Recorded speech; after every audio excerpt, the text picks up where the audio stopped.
out the other place on boardroom later.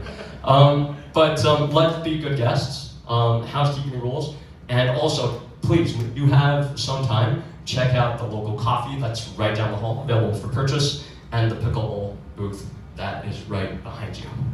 Okay, now that we know who One Nexus is, who are we?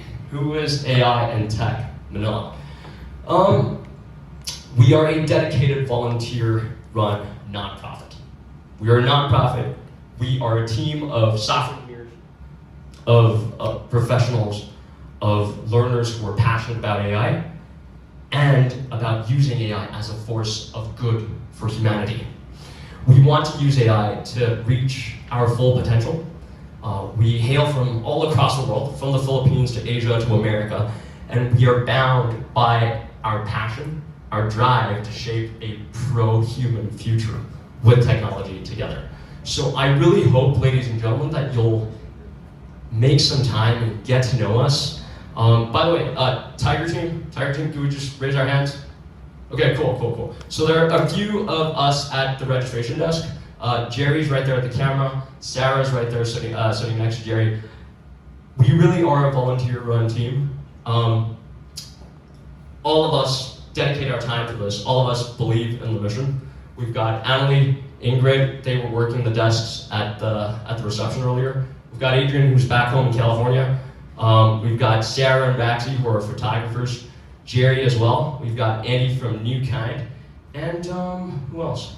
Oh yes, we've got Arjul from Arjul de Guzman from the Guzman Mayuga.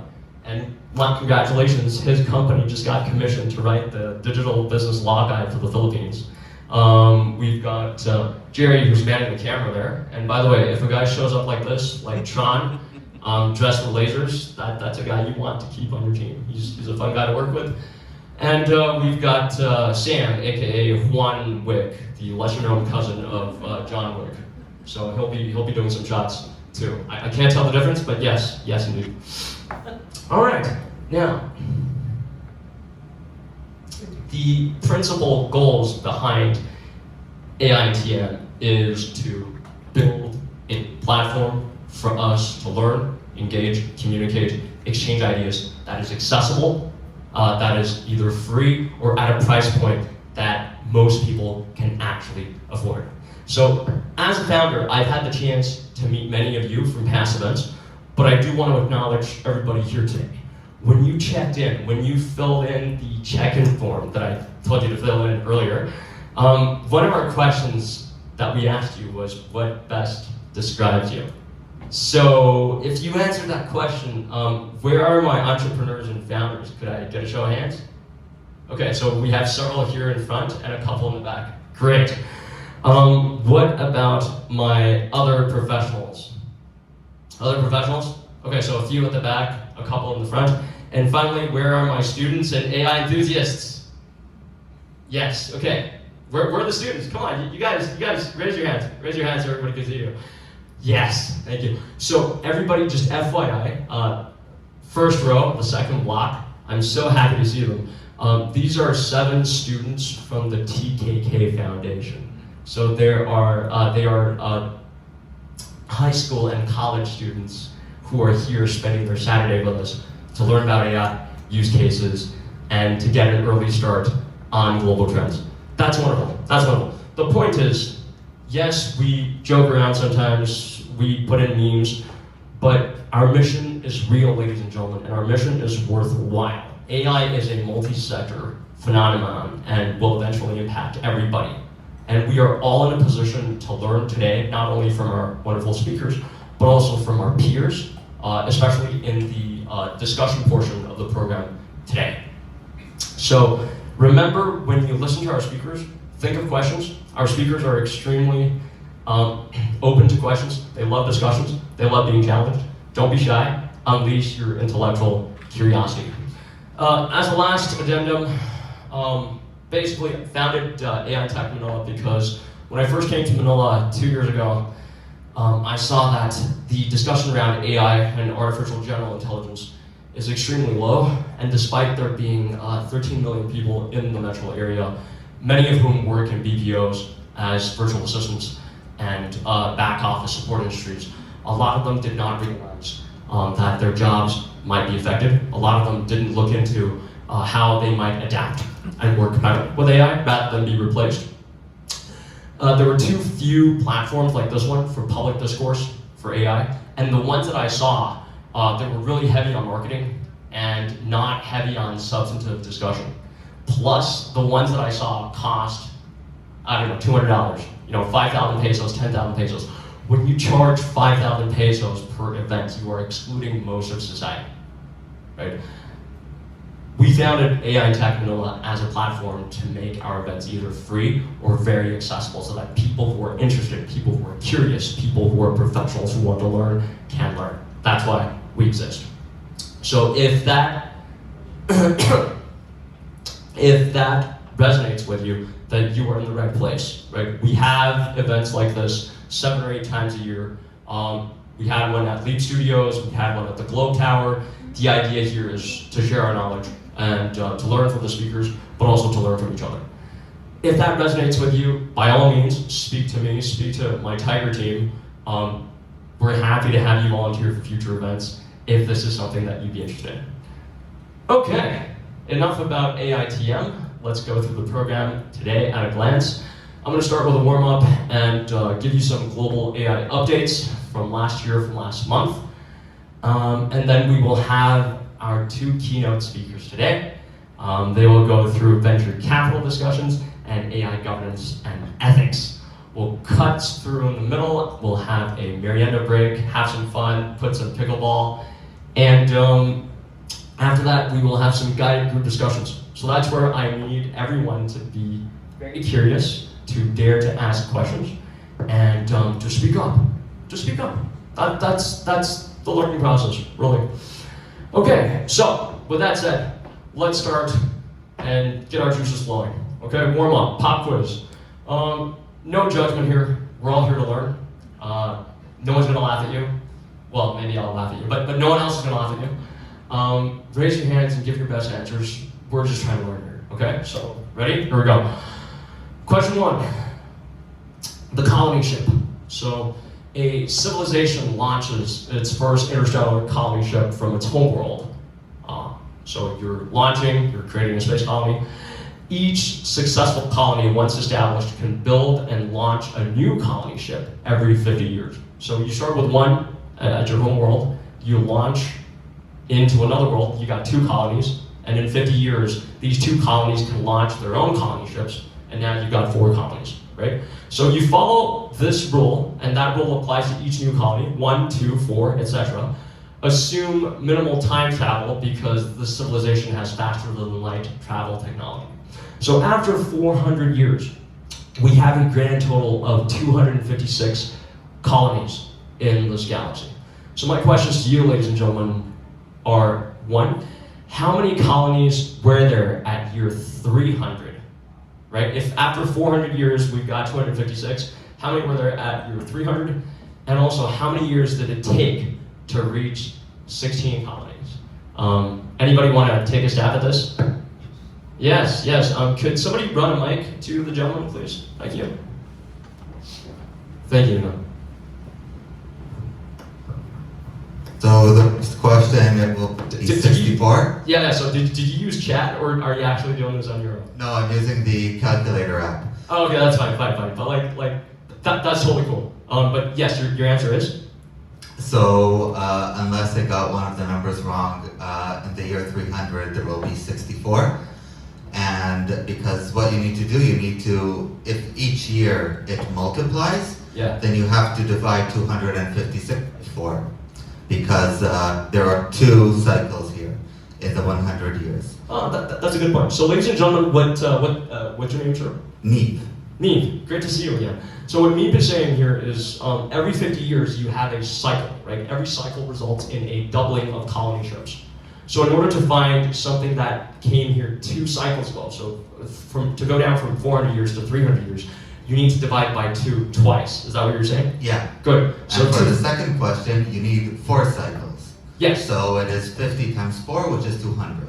Yes, good. So, just to show you this in tabular form to make it clear, right? In year 0, you have nothing. You start with your home world, right? And then that doubles, and then that doubles. And like Meep said, by year 200, you got 16 colonies. By year 400, you have 256. By year 300, you have 64 colonies. But notice how how interesting this is, ladies and gentlemen. At halftime, 200 years out of 400, you're still at only 16 colonies, right? And 3/4 time, you're only at 64 colonies. And then suddenly, boom, you're at 256. Right? So that's something that growth. Yeah, so that's something that you should really keep in mind. Okay, moving on. Escape velocity for your longevity. Okay, so the AI breakthroughs in biotech can extend human lifespans. So in 20 years, AI-assisted research can add 5 years to our human life expectancy. Each subsequent breakthrough time is halved. So in other words, the first increase to your life expectancy by 5 years is going to cost you 20 years of research. But the next breakthrough will only cost you 10 years of research, and the next will only cost you 5 years of research, and so on and so forth. So I'd like somebody else to answer the question, but the question is, assuming today's average health lifespan is 80 years old, when do we get to 100 years old? Can somebody help me out here? Right, assuming today's average health lifespan is 80 years, when do we get to 100 years? Anybody want to take a stab at this? Yeah, so the first breakthrough takes you 20 years, the next takes you 10 years, and everything halves. Every stage halves the breakthrough time.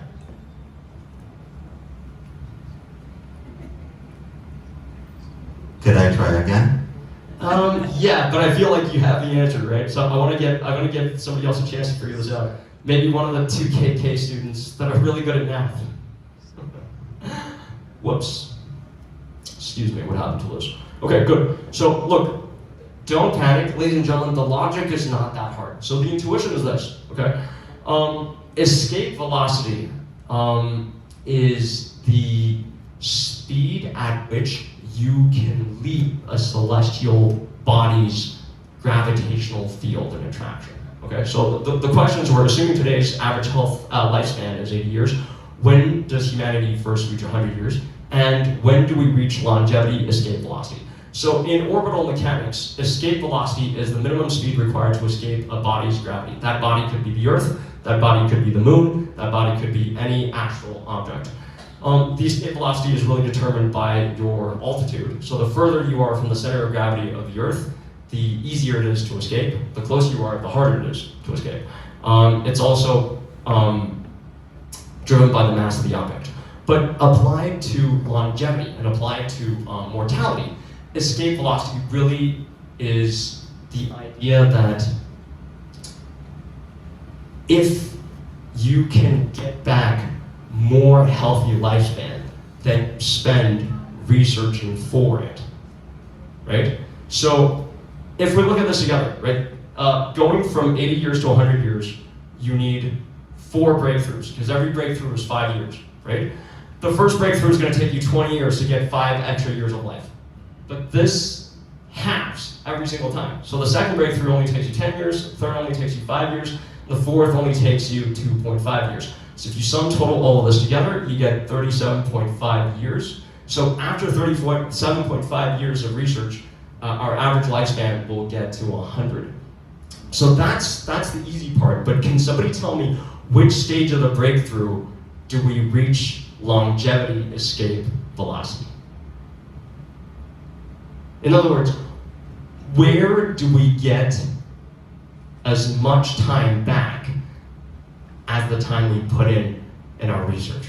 3. Yes, that's right. It's stage 3, right? So in stage 3, it costs you 5 years to make a breakthrough, but that breakthrough also gives you 5 extra years of life. So from that point onward, conceivably, AI-assisted medical research can get you clinical immortality. If currently 1 year of medical research today might get us an average of 3 months of extra life back. So we're still in a deficit situation. But if we were to ever use AI-assisted research and we were ever to get ourselves in a position where a year of research will get us an extra year of life, we will have attained escape velocity for longevity. Okay, excellent. Final question, task time horizons. So in this scenario, we've got scientists. Scientists are tracking task time horizons, which is defined by how long a task can be completed reliably by an AI agent. So can they do 5 minutes? Can they do 10 minutes? Can they do 5 hours? And so on and so forth. So let's bring ourselves back to 2021. On January 1st, 2021, the best AI agents could only do very short tasks. So with a task time horizon of 28 seconds, so basically half of a minute. That time horizon, however, has been doubling every 6 months. So every 6 months, you'll have a huge jump. You'll go from half a minute to 1 minute to 2 minutes to 4 minutes if this trend continues. Basically, what they're saying is based on empirical data, the ability for AI to execute longer tasks is expanding in this constant trend. So if this trend continues, can somebody tell me when will we reach a 1 hour task time horizon? You could do this using calculus or algebra, but really you could do this intuitively. Right, so let's say you start with 30 seconds, right? You double that once, you get 1 minute. That's one doubling, right? Double that twice, 2 minutes, 4 minutes, 8 minutes, 16 minutes, 32 minutes, that's about half an hour, and then 64 minutes, which is basically an hour, right? So in 7 doublings, you go from 30 seconds to a task time horizon of 1 hour. You basically have an AI agent that can execute a 1 hour long professional task without interruption and with reasonable reliability. So the key that I'm trying to convey here is that the doubling really happens gradually at first and then all at once come the tail end, right? So I'm not gonna spend a lot of time on this, but I'll just go through the answers quickly. Again, like I said, you take 28 seconds, you take the log of that, but again, you could just intuitively multiply it, double it. You double it 7 times, you get to 1 hour. In order to get to 1 hour, you need 7 doublings, and we know that the capacity doubles every 6 months. So you take 7, you multiply by 6 months, that's 3.5 years. So if you were to start in January 2021 and you add 3.5 years, that means by July 2024, you will basically have an AI agent that is able to do a 1 hour long task reasonably reliably. Similarly, if you were to do the same thing with 8 hours, an 8 hour task time horizon, AKA a full workday, you'll just double that 3 more times, right? So you take 1 hour, 2 hours, 4 hours, 8 hours, right? And that's 10 doublings. So according to this trend of every 6 months, that'll bring us to January of 2026, which is not too far from reality. So we looked at this, and we looked at how this tends to grow little by little, and then all at once. Can somebody tell me what theme ties these 3 questions together? Did I just want to break your brains with space travel and task time horizons and biotech? Or is there a common theme that ties all of these questions together? Could somebody help me? Yes. Sir, shout out, please shout it out. Moore's law. Yes, Moore's law. So partial credit, good answer. But what exactly? What is Moore's law? Doubling of growth per cycle. Yes, so what kind of growth is it? Exponential. Yes, the growth is exponential. Ladies and gentlemen, the common thread here is exponential growth bias. So this is a well-known phenomenon. We humans, intuitively, we are bad at estimating in exponential growth, right? We tend to work in linear fashion, we tend to think linearly, and even when we're confronted with exponential growths, we tend to mentally model that as linear, and we tend to approximate that as linear.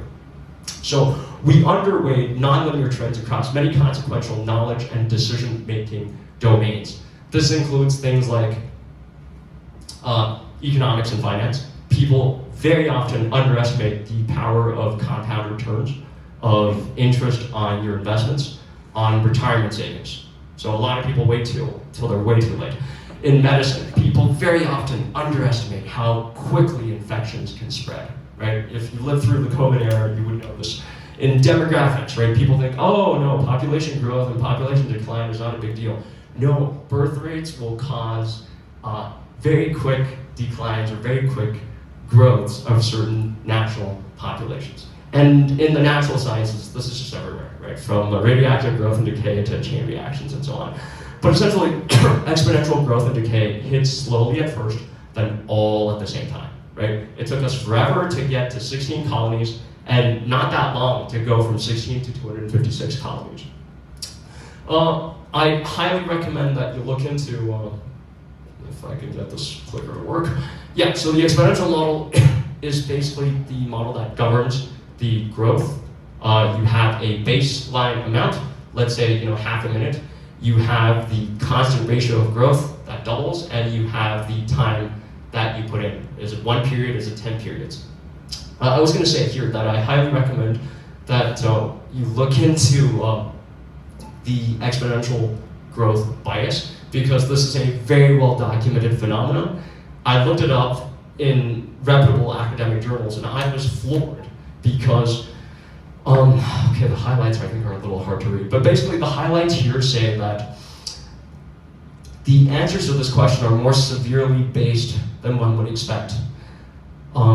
These biases emerge despite the sample population being highly educated and exhibiting awareness of exponential growth bias. So what this tells us is, according to these studies, humans that are educated, who are aware of the exponential growth bias, still consistently over and over again underweigh exponential growth and how that affects their systems and their lives and their decision making. So you're highly educated people, they understand what the phenomenon is, and yet when they provide estimates, they still underweigh exponential growth. I think this is just a question of human nature and of training your mind to not get stuck in linear approximation. Like this graph shows, right? In a shorter time frame, your linear might be fairly close to your exponential growth, so the difference might not be huge. But if you were to lengthen that time horizon, I think you'll quickly find that your linear extrapolation or your linear estimation becomes a small, tiny fraction of the true exponential takeoff growth. Okay, so what does that have to do with AI and AI trends across the globe? Well, we're coming to this. I'm going to share some insights primarily from two sources. One is the Stanford Human-Centered Artificial Intelligence, or Stanford HAI. This is a large interdisciplinary group that does research and shares similar goals as AI and Tech Manila. They want to create a future where AI helps humans, augments human capacity rather than replaces us. So that really sounds good to me. And METER, so Model Evaluation and Threat Research. This is a nonprofit based in Berkeley, California, and they come up with metrics to evaluate and benchmark different frontier models. Okay, so I want to share a few takeaways from the AI Index report of 2026 and of the latest METER metrics. So here's takeaway number one. The Stanford HAI and the 2026 AI Index report are very clear. The AI capabilities are not plateauing. In fact, they're accelerating. So we always expected, at some point the growth is going to slow down, we're going to have a plateau, and that's going to be about it, right? No. Just like the exponential function, ladies and gentlemen, AI capability has been continuously accelerating. The AI models now match or exceed humans on PhD level domain questions, on Olympic level math, but also on cross-domain complex reasoning problems. So in other words, an AI could perhaps work across domains, physics, chemistry, and solve problems that are multi-sectorial. And they could do this at a better rate, at a more reliable rate than humans can. This is literally the fastest adopted technology in all of human history. So this surpasses computers, this surpasses the internet, this surpasses commercial flight, anything that you can think of. In just about 3 years, we estimate that the average adoption rate for AI is around half of the global population. So it's already in the hands of billions of people. A lot of them are using it for free. So if you think that it's just a fad that's just gonna go away, I hate to break it to you, but I think this is something we'll have to adapt and live with.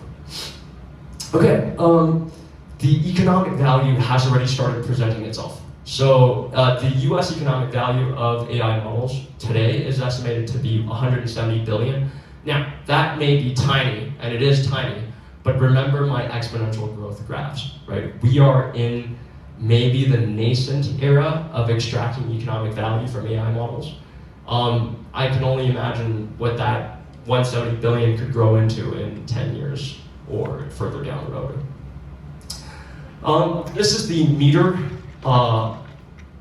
benchmark for task time horizons. So once again, task time horizon is how long can an AI model execute an employee or an expert level task reliably, right? So the task time horizon has been increasing. This is their latest update from May of 2026. And they show clearly you've got GPT-4, GPT-5, but clearly the standout here is the Claude Mythos that everybody's been talking about, the preview version, right? Apparently it can now take on tasks as high as 3 hours in their task time horizon, and it can execute these tasks with an average reliability of about 85%. I understand that this graph may not look particularly impressive to you. You've got GPT-4 here, you've got GPT-3.5 here, but look at the y-axis. This is a log linear graph. So the y-axis is not actually linear, it's log, right? So you go from 4 seconds to 36 seconds to 6 minutes to an hour to 4 hours. If you were to correct it and actually display it in linear growth, you would actually see this. So once again, exponential growth, right? 30 minutes, 2 hours, 3 hours, nothing, nothing, nothing, nothing, nothing, nothing, and then in the last 2 years, everything. And look where Claude Mythos preview is today. It's here, right? These are the other competing models, right? GPT 5.2, sorry, Gemini 3.1, Claude Mythos is here, right? We're talking about a task length of 3 hours. We're talking about a average score of 85% reliability.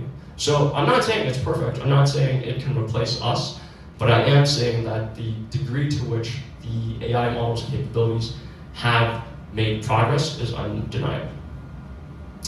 That was takeaway 1, right? So AI models are accelerating, they're not slowing down. So if you think they're gonna hit plateau anytime soon, think again.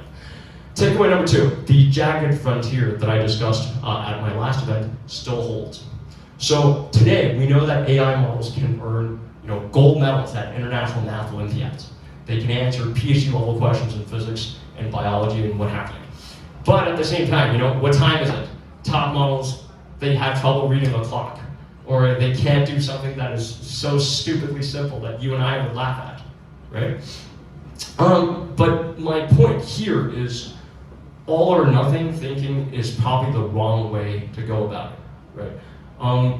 Yes, it's important to recognize that AI hallucinates, or sometimes it might give you a very confident but very wrong answer. But you should not use that and discount the model's progress and the model's capacity entirely, right? All or nothing thinking is probably counterproductive. And when you think about the capacity development of AI models, right, it's lumpy, it's jagged. That's not so different from what humans are. That's not so different from you and me, right? Some things you know really well, other things you're clueless about, right? It's quite similar to people. They're learning just like we're learning. For example, we're experts in our fields, right? But if you were to take me outside my field of expertise, I'd be like falling off a cliff. I can talk to you all day about financial assets and investments. We can talk bonds, we can talk stocks, we can talk about ETFs. I can tell you how to build a portfolio. I can tell you about compounded returns and how to start a retirement portfolio and how 401ks work, how Roth IRAs work. We can go on and on and on and on. But if you were asking me about biology or chemistry, ladies and gentlemen, I'm stuck at high school, right? I'm still back in high school, and guess what? It's been a while since high school, so most of what I know is probably obsolete. So think of AI models in the same way, right? if you step outside of your expertise, it's like going back to being a school kid. And this is not just for fields that are far out. This is for even adjacent fields. Like, I just told you that I know a thing or two about financial assets and investments, right? But if you were to ask me about something that's adjacent to that, real estate investing, it's also a mystery to me, despite the fact that it's reasonably close in terms of being a field. So think of AI models the same way. They do some things really, really well, but the jagged frontier is very real. So our job, our value creation here would be to tell when a AI model is hallucinating, what output is quality, what output is hallucinated garbage. So that is where we can provide the most value. I know I've given these pictures, but I find that they are a very, very good analogy to help us understand. So when GPT first came out, GPT-4 came out in 23, I think. It was kind of a useless toy. It was, it was like a little child's plaything. It couldn't write a paragraph without making mistakes. It couldn't count the number of bars in strawberry, and so on and so forth. It was a meme, right? So think of this circle, this dashed circle, as a circle of competence. That circle is the minimum competence line that you would consider an employee would have, right? So back in 2023, the jagged frontier was terrible. Once in a while, your AI would give you a really good answer, but most of the time, it's slop and it's laughable. So you would never consider using it for anything. Now, fast forward to 2025, 2026, the jagged frontier has advanced considerably. So many, many, many aspects of your circle of competence can now be taken over by the jagged frontier. So the AI model can already execute many tasks, not just being an email assistant, not just doing data analytics in your Excel file, but it can also propose discussions. It can also write business cases. It can also write grant proposals and all sorts of other things. And it can do so fairly well, right? It can do so maybe at an 80%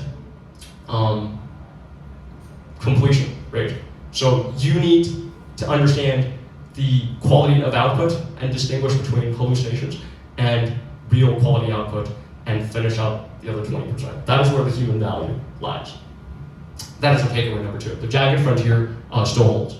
Takeaway number 3, man's reach versus man's grasp. I know this sounds a tad poetic, but I think it's rather, it's very apt here in the sense that our ambition and our understanding are coming into conflict, right? So every AI lab wants to show you how their latest frontier model is breaking all the tests and killing all the benchmarks because they're the best.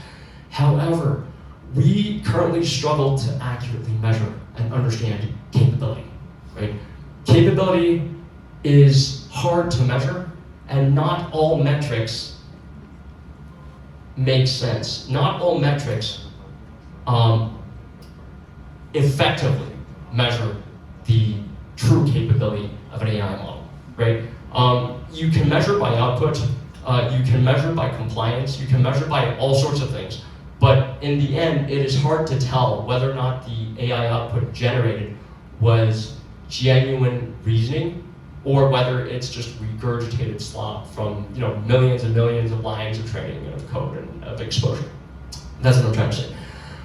At the same time, every lab trying to show off their benchmark performance scores, they do not show the same enthusiasm towards keeping safety and governance in line. So it is really important that we be aware of this, right? The latest frontier models, they may not always be safe in the sense that they may not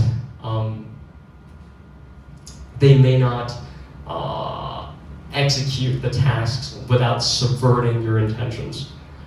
It's important to bring the safety topic into the conversation at the same time as capability, right? So AI models require governance and ethics just as much as they require capability measurements.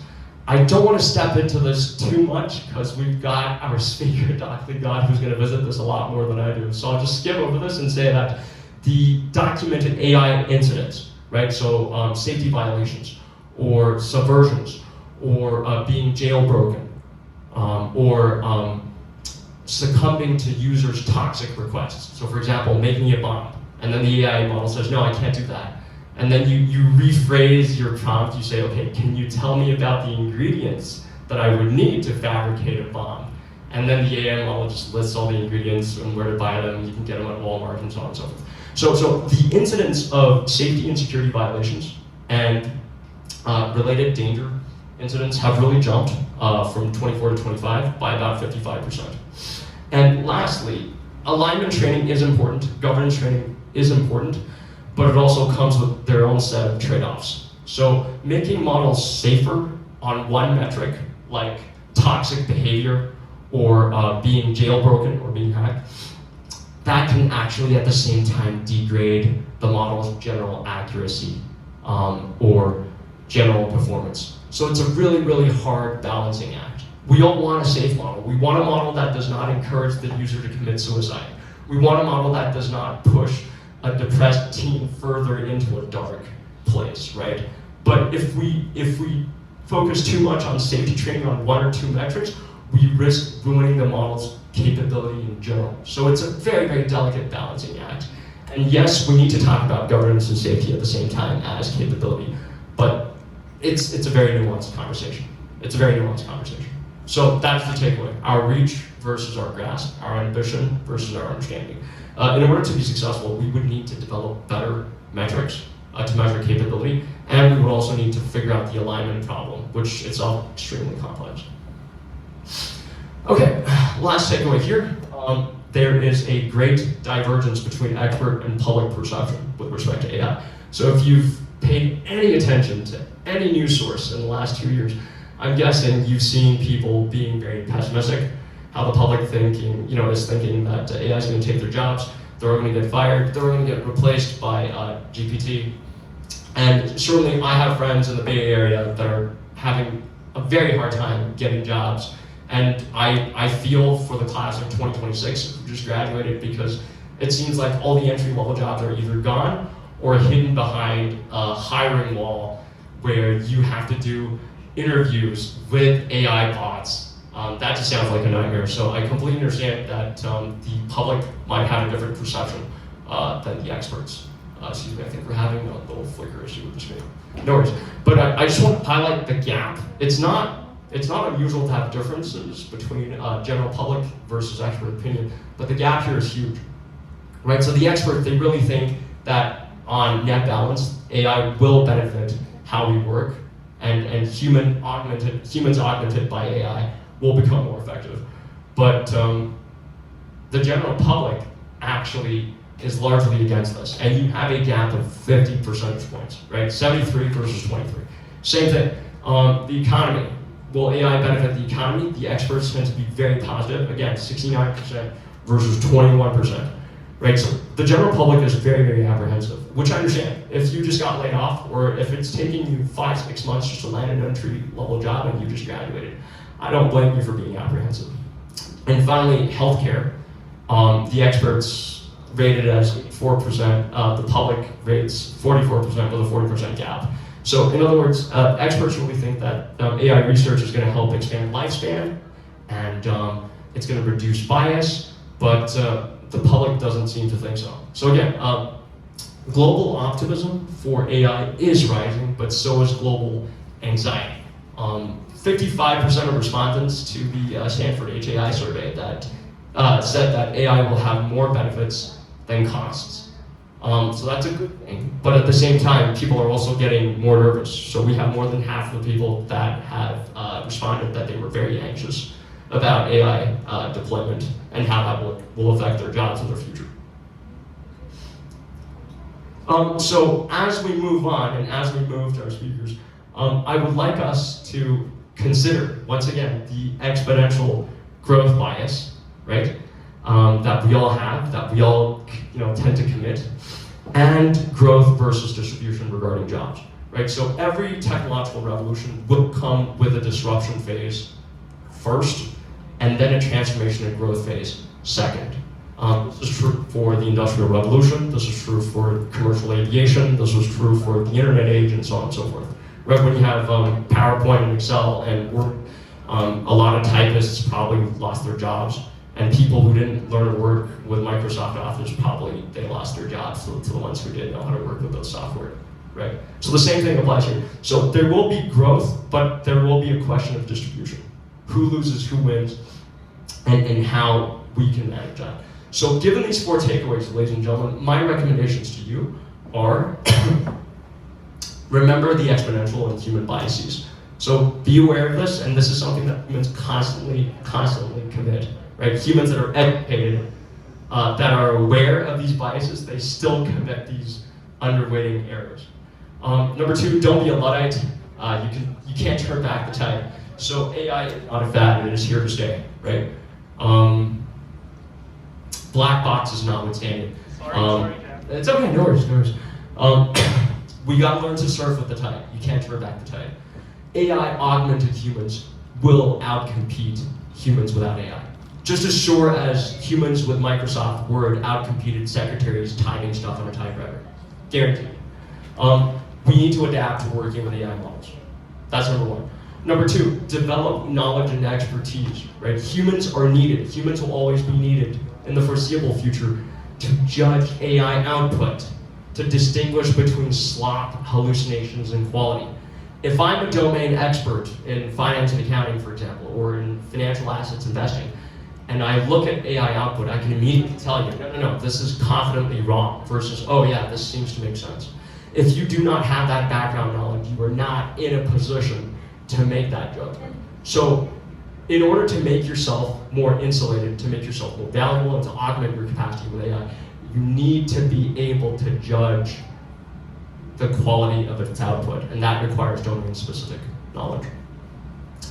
And finally, integrating AI into your work and business, right? So we still have a metric problem, like I said earlier, right? We have trouble coming up with good metrics. We need to learn to distinguish AI washing, right? That's the phenomenon where every company says, oh yeah, we're an AI first company now. We're not an insurance company, we're not a financial services company, we're not a blah, blah, blah, blah, blah. We're an AI first company now. Yeah, but to what extent have you actually integrated your AI processes to find efficiencies, to augment your staff capacity? Or are you just doing this for advertising? So we need to learn to distinguish AI washing versus true integration in business models. And that brings us to our speakers and our first keynote speaker, right? And I think our first keynote speaker has arrived.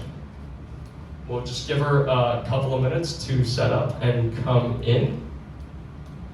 But basically, I think she's in the room. Yes, she is in the room. So ladies and gentlemen, while she's getting ready, I'm going to give you a quick introduction. Our first keynote speaker, Christina Bjornstrom, is General Partner and Chief AI Officer at 100X VC. That is a venture capital firm based here in Manila.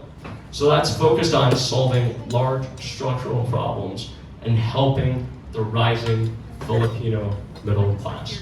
Christina doesn't just write checks, she actually builds businesses alongside the founders. So she's actually technically active.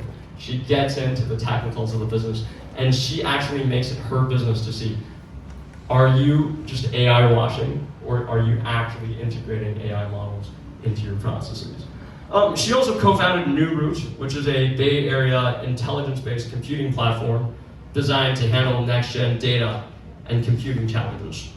Beyond global venture capitalism, Christina also serves on the board of trustees of Upskills Plus Foundation in Manila, which is focused on sustainable pathways out of poverty for communities like in Tondo and in the Smoky Mountain.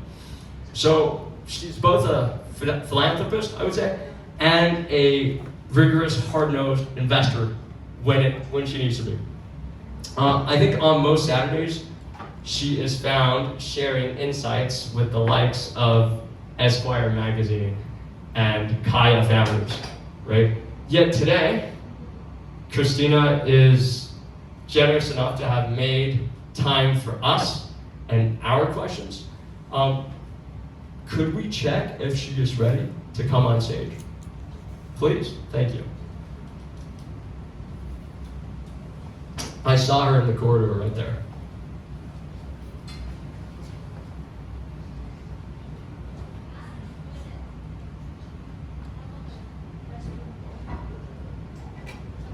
Okay. Is she ready? She's in the restroom. Oh, okay, cool. So then we'll give her a few minutes. She's here. Perfect. Thank you. That's all good. Let me send them. Any delay is 100% my fault.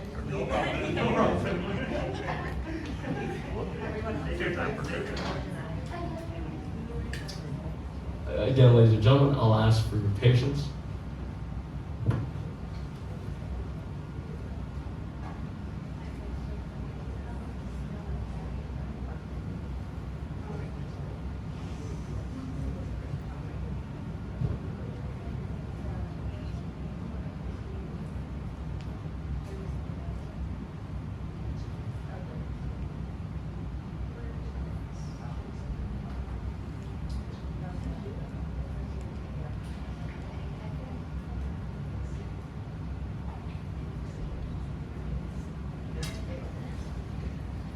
Yep, so like I was saying, Christina also serves on the board of trustees of Upskills Plus Foundation in Manila, which is focused on pathways out of poverty for kids and people in Tondo and Smoky Mountain.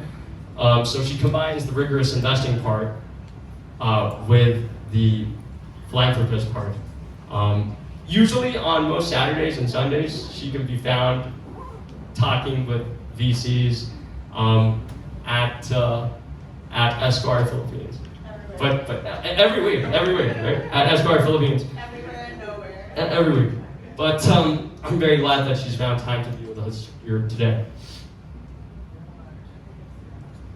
I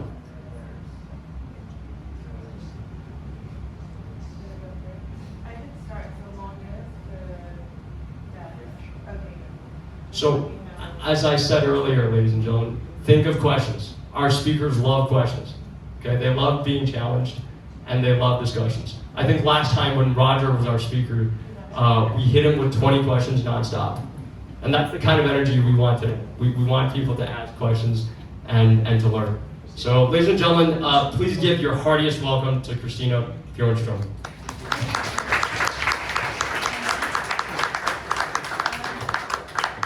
One moment, guys. One new technique. I need to give permission to this gentleman here to access. Sorry,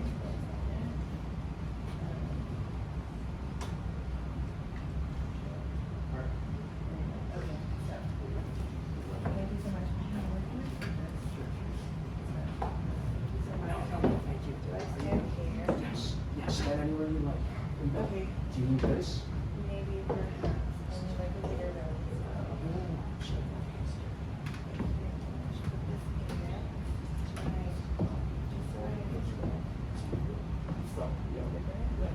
Okay, so hi everybody. Very nice to see everyone here.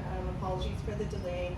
My name is Christina Bjornstrom. Before we get set up, I like to, anytime I do a talk on AI, I like to find out what is everyone's background in AI, because I don't want to oversimplify, but I also don't want to overcomplicate in case. So don't be shy, quick raise of hands. Who uses AI on a daily basis? Okay. Any AI developers here? Machine learning experts? If you know what convolutional networks are, raise your hand.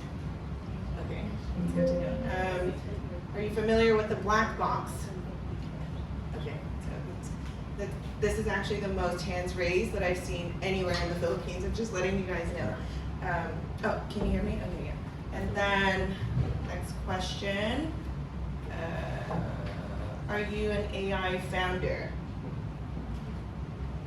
Okay, so I think I know how to kind of structure the talk now. And thank you so much to Jack, phenomenal job. How do I launch?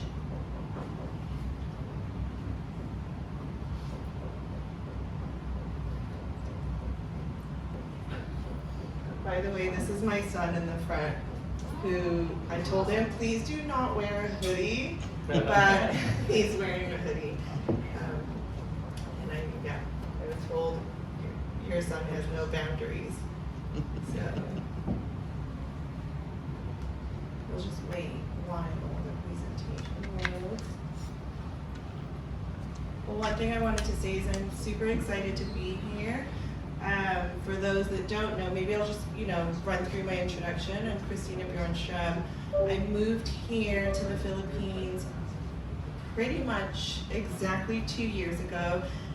When people first meet me, they automatically assume I'm Filipino. So I usually say thank you very much because I see it as a compliment. But I feel like it's also important to note that I'm not, in fact, Filipino. I'm 0% Filipino. I'm Japanese and, oh yes. Oh, access again, okay. Yes, apologies. And I see a lot of familiar faces in the room. Hold on. This is like the cliche, what's it called, tech glitch, the tech founder that runs into a tech glitch situation. Hold on 1 second. Are you able to? Guys, did we get the slides?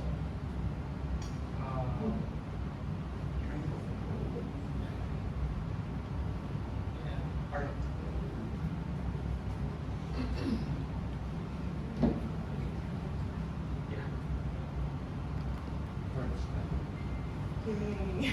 Thank you. And then quick disclaimer is that I originally was, wanted to work with my laptop. So in full disclosure, you're going to see evidence of, eventually I'm going to start speaking about where and when AI works and when it doesn't, when it actually doesn't work. So you'll see evidence of that here. Is it okay if I just continue? Okay, yeah. Thank you. Quick intro slide. So who am I? When I said the AI doesn't usually work, I did in fact upload pictures of myself, my ice hockey playing son, and my Rottweiler husky. And so, like I mentioned previously, I'm Japanese and Swedish, a US and Swedish national. I'm a serial deep tech entrepreneur. I've co-founded several companies. I've had 2 exits in the, let's say, the tech world. Currently I serve as a VC, as co-general partner and chief AI officer of 100X, and also partner at Whisper Lane Capital based in California. And when you see co-founder New Root AI, that's the original reason why I moved to the Philippines. I'm the founder of a Harvard spin-off AI foundational model company. And I'll get into why here the Philippines is specifically super interesting to me. And I'm also co-founder of a stealth company, 2 stealth companies, of which if anyone's interested in meeting one of my co-founders, he's sitting in the front row. His name is Josh. I encourage everyone to introduce themselves to him. And then, I guess we could go to the next slide.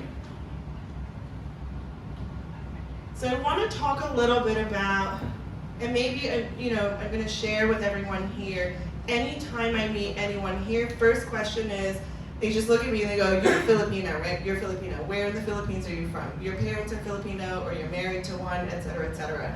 And my response is always, I'm 0% Filipino. I'm not married to a Filipino. I did not have any friends and family when I first moved here.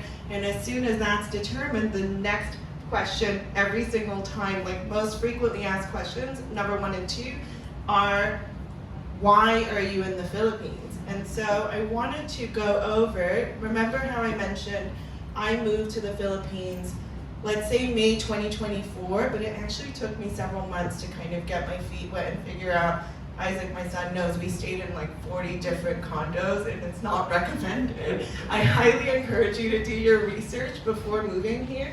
And I feel like, Jack, you can kind of relate, right? Yeah. Where, and I can talk about that another time. So 2021 to May 2024, this is before I was really even thinking about the Philippines. Like I mentioned before, I'm not from here. However, I am someone who pays attention to quiet signals. I like to find out what is actually happening on the ground. In my opinion, if it's already on New York Times cover of Economist magazine, you're 5 to 7 years too late. You're behind the story. So what I started to pay attention to was, sorry, and you guys have to let me know if you can't hear me. What I started to pay attention to or notice was, because I've been in the deep tech space, and a lot of people come to me and say, Christina, I'm working on this secret project, nobody's allowed to know, I heard whispers, the first being, and I don't know if this is like publicly disclosed officially, but the first, hold on, is the mic working okay? Yeah, Okay. just pull it closer. I'm super ADHD, so these are like a physical nightmare for me. So anyway, one of the first things that I noticed was, I think it was like back in 2022 or 2023, one of my close advisors told me, Christina, I'm not supposed to tell you this, but Microsoft is shifting their Asian headquarters officially to the Philippines. I'm like, oh, okay, cool. And then I started to hear similar stories. Texas Instruments, everyone thinks about calculators. Actually, Texas Instruments is a massive semiconductor company. And so if you go to Clark, you'll see like miles almost of data centers. And you're sitting there like, what's actually happening here? And then I started, and here are a couple headlines from 2021 all through 2023, or May 2023. I'm focusing on these because this is before I moved here. I just started thinking, I'm noticing a lot of trends dedicated to why is Philippines the common denominator here from a tech perspective. I'm sorry that the slide doesn't look great here, but quick raise of hands. How many of you guys are familiar with the analog to mobile, analog to smartphone leapfrog jump that took place in the Philippines and developing economies? Right, where in the West, which is where I grew up primarily, we went through analog, landline, desktop, dial-up internet to smartphone, shoddy smartphone, glitchy, super glitchy, etc. But what you'll find out is that countries like India, a lot of the stronger economies in Africa, and then Philippines is a great example of this as well, that in many ways, in the Philippines and the region, we skipped the desktop, as in we went from analog straight to smartphones and internet on mobile devices. And you'll see that in the data here. I did want to actually show another graph, but I'm going to speak through it because my slides are not showing brilliantly, and that's my fault. So I'm going to try to be coherent. And anyone, if you don't understand, raise your hands, because I do get feedback to the extent of Christina. Okay, yeah. My microphone is shit. I'm shitty at using the microphone. Okay, yeah. Should I still hold on to this? Or? So, what I observed in the, okay, yeah, thank you. Do I just speak like this? Okay, yeah, thank you. So, what I observed is that, you know, you hear, I don't know if you guys have heard the feedback of, well, there's an AI wave. The Philippines and the developing world is massively behind, 10 to 15 years behind. Like, quick, again, raise of hands, because I'm just curious about the consensus. Who feels that way, and who has heard that? Who feels like we're behind here, and when it comes to the tech AI wave? That's considered. Yeah. So, and I'm actually happy to see that not many people raise their hands, because I agree with you in the sense that what's going on here, in my opinion, is there are so many AI tech data infrastructural layers that have not been grandfathered and embedded into the system and into the ground in the Philippines, that it actually opens up for a massive opportunity for scale. Similarly to, or analogously to, how in the Philippines and a lot of the developing world, countries were able to go straight from analog direct to mobile internet. So I'm going to walk you, maybe next slide.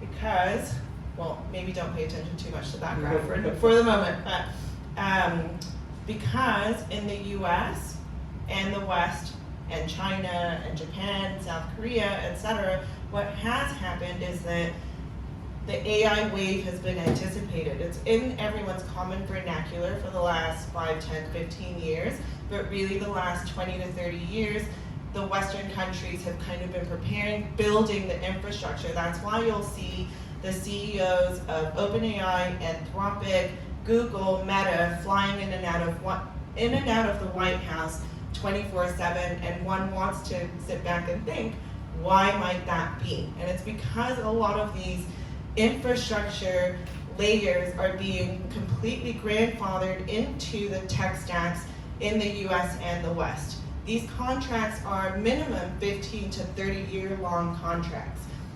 What happens if those layers are not efficient? What if they're not sustainable? What if they're super, super, super expensive? What if depending on them entails being completely chokeholded into only working with certain layers? So what I see as a massive opportunity in the Philippines is that infrastructure hasn't been laid down. What has been seen as a minus is a massive plus, because similarly to the previous slide, there's an opportunity, in my opinion, to completely leapfrog legacy infrastructure systems and go straight into cutting edge AI and development, which I see as super exciting. So I'll go into a little bit, this is like a personal plug, but I can't go into too much detail. But this is essentially why I moved here, is because let's just say that I worked on an AI foundational model that for anyone that's a statistics junkie, you'll be able to see that the results that we had completely outpaced Google. But when I say Google, you can really substitute Google here for Meta, OpenAI, Anthropic, et cetera, et cetera, et cetera. The thing that maybe, even if you're not a statistics junkie, I would pay attention to would be the margin of error that's a lot smaller and a lot more predictable in our case than in Google, Meta, all let's say tech giants. What this resulted in was cease and desist letters from these big giants. That's why I thought maybe I should look at the Philippines, where these systems are not codified into legislature. So I maybe should have said don't screenshot this again. Next slide.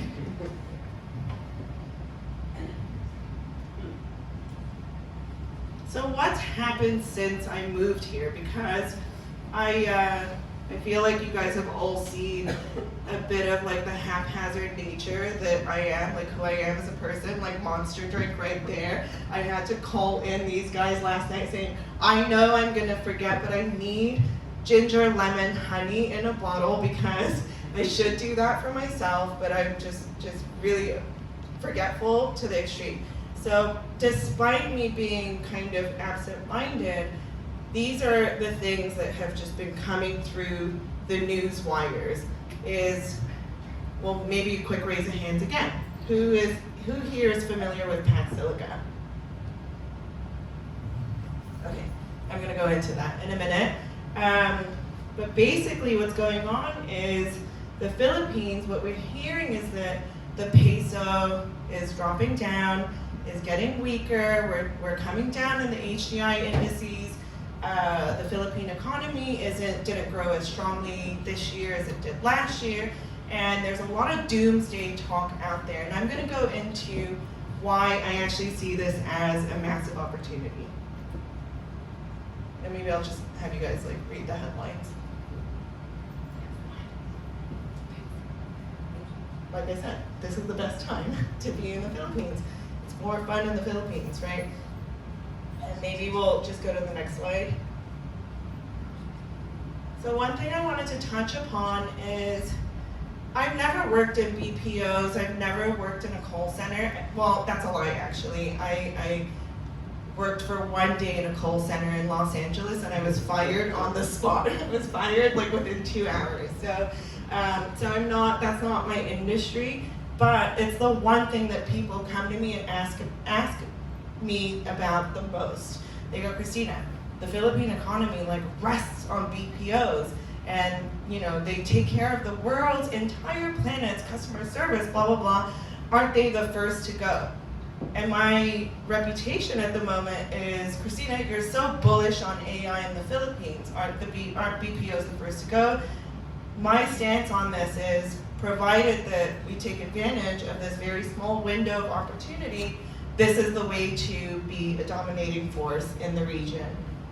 Because what do we think happens with these old conglomerate multinational companies is when Bank of America, JP Morgan, Google, AWS, Meta, all of those guys, they still need customer service just because chatbots have gotten smarter, just because Meta AI has gotten smarter, just because Google AI or Gemini AI has gotten smarter. It has not lowered our expectations. It's similar to how many of you guys have bought a new car recently in the last 5 years?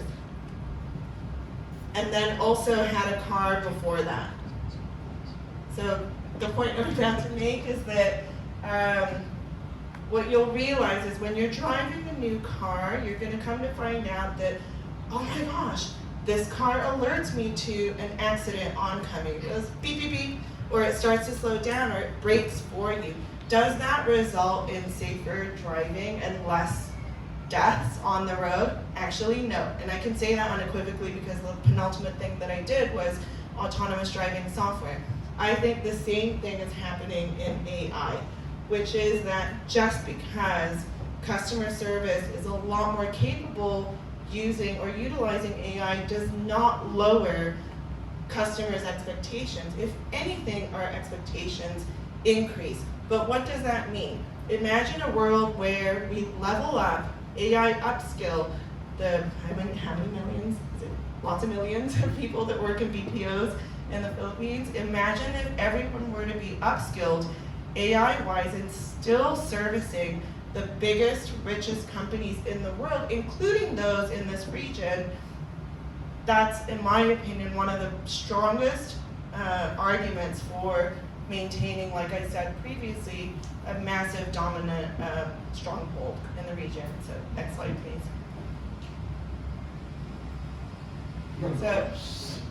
So here is really Jack asked me to talk about, apologies for kind of the crude image here, but, and this is the thing that I spent a lot of time, if I was back there, I was like, image search, Philippines flag with like social media stuff. So, like I said, or, you know, I never see myself as a VC, and that's primarily because I've been a founder for so much longer. I've been a founder more than anything. I've had to raise capital so many times.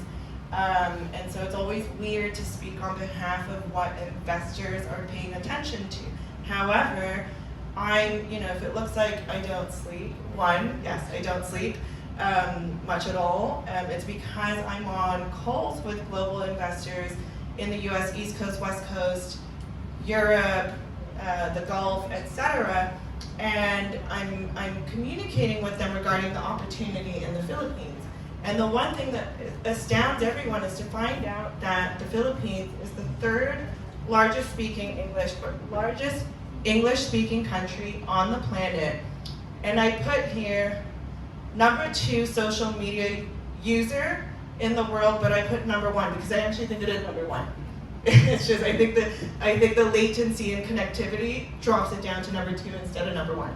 But that's my personal opinion. And then the fact that the median age, the average age of the population here being 26 is extremely attractive to anyone looking at the Philippines from a foreign direct investment perspective.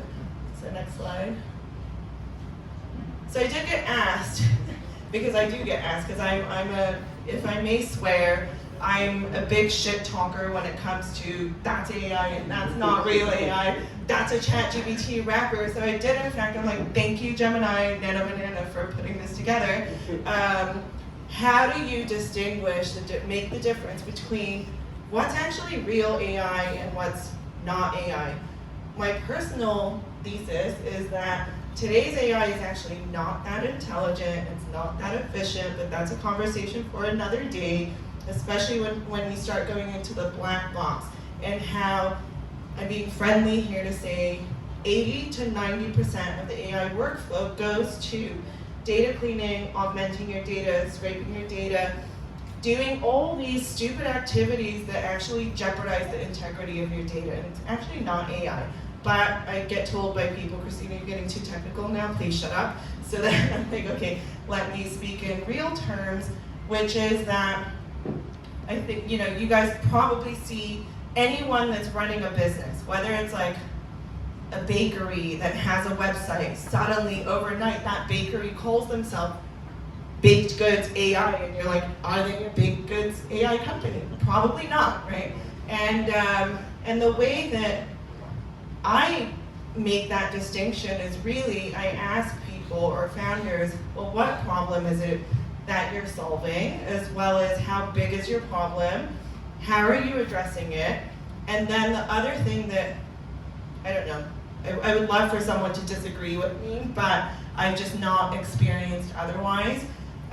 My experience when speaking to investors here, Southeast Asia, but actually also in Silicon Valley, is that they don't really ask you, can I look under the hood? If you say you do AI, me personally, I want to know, like, do you actually do AI? Can I see, like, what is proprietary about what it is that you do? Are you building on other code? I need to understand. Let me look under the hood.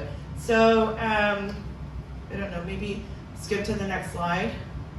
Oh, I was going to say, I can usually tell within minutes, sometimes seconds, of speaking with the CTO if what you're doing is AI or a ChatGPT wrapper.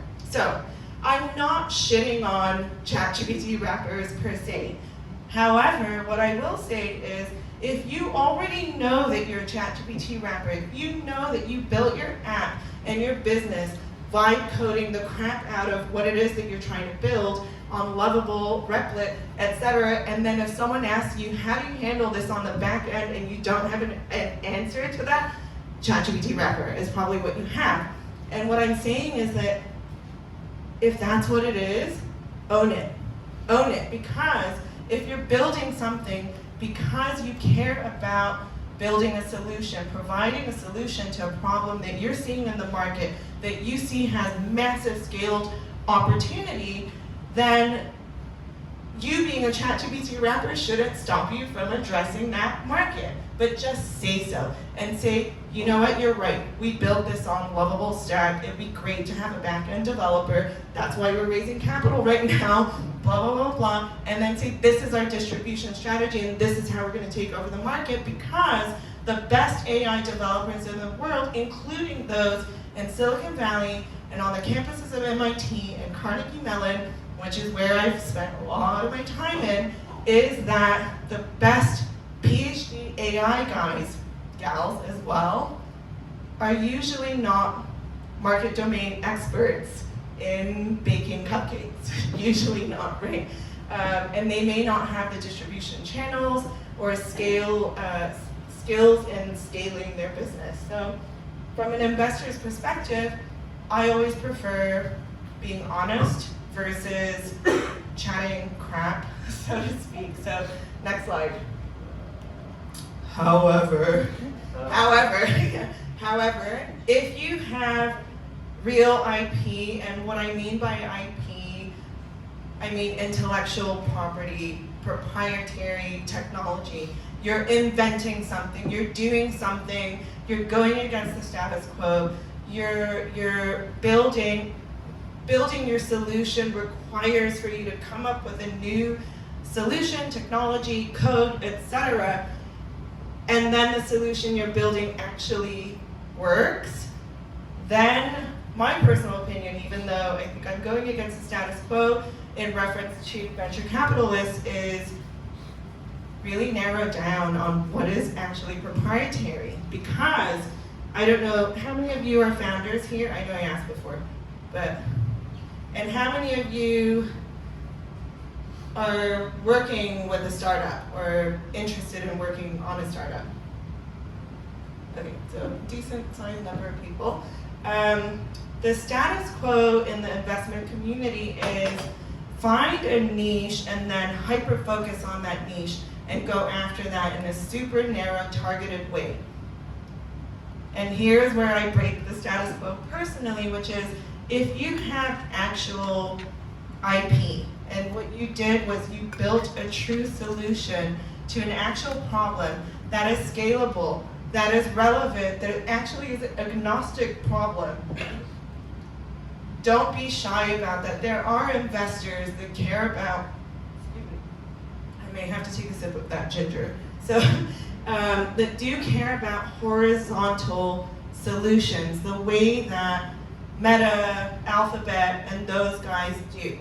Investors are typically just being a little bit lazy by saying, find your narrow niche. So, like I said, if you have core IP, intellectual property, by that I mean you invented something and you even have the idea, or you stay up at night thinking, should I patent this? Is it a patent? Will other businesses and other people want to use it, and will they have to access my invention in order to use it? That's a good signal for you're sitting on some type of IP. And there's a way to search for it as well, of course, if you pay lawyers a certain amount of money. And I chose Elon Musk because I am getting text message after text message from my high school friends being like, I'm so happy I joined SpaceX early, and I'm like, screw you. So, yeah, a lot of overnight millionaires in the last few days. So from an investor's perspective, when I say I'm backing, this is a lot of jargon here, right? Full stack, closed loop, vertical OS solutions. Really what I mean is, because it's so easy to build an overnight app today, and if you build like one little step and one solution to this one problem, it's so easy to build that on a technical level today. I'm personally, and I think a lot of investors in my shoes, are a lot more interested in those that understand the entire ecosystem in under which they operate within. How can they solve for a multitude of problems with their one solution, whether it be a one-stop shop, or whether it be even like one line of code that you can apply to an entire clinical trial at Johns Hopkins. Regardless, if you can find a way to have an entire ecosystem be dependent on your solution, as nefarious as that sounds, that's something I would be interested in. I think a lot of investors are interested in that. Next slide, I don't know. Okay, yeah. Hold on, I need to remember what I put on this slide. I don't remember. Let me read it 1 second.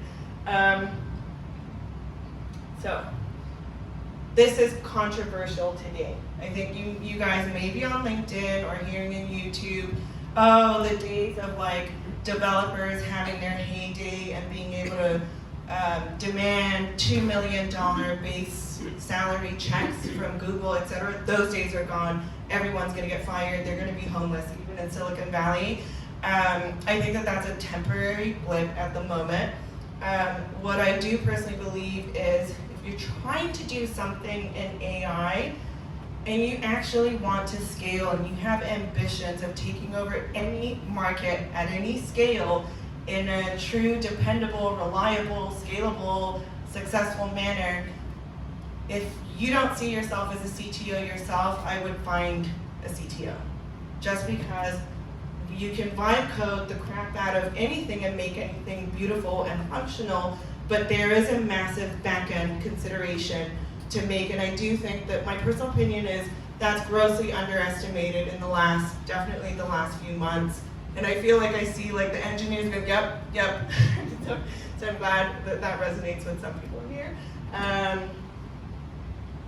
Yes, and I was gonna say, no amount of vision compensates for a team that can't build.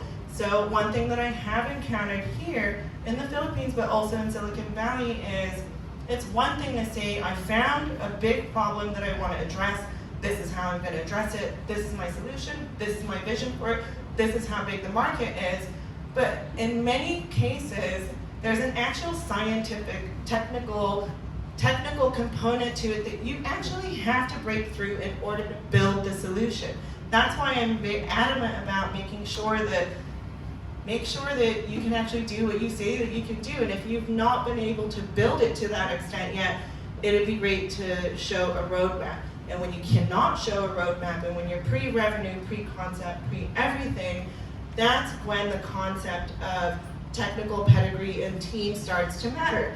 If someone was, I don't know, associate professor in machine learning, convolutional networks, blah, blah, blah, blah, at Carnegie Mellon, I might take more seriously that pre-revenue, pre-product, pre-idea pitch deck, saying if that guy says, I want to start a business. That's how Jan LeCun just raised 1.3 something billion euros a couple months ago. Next slide, please.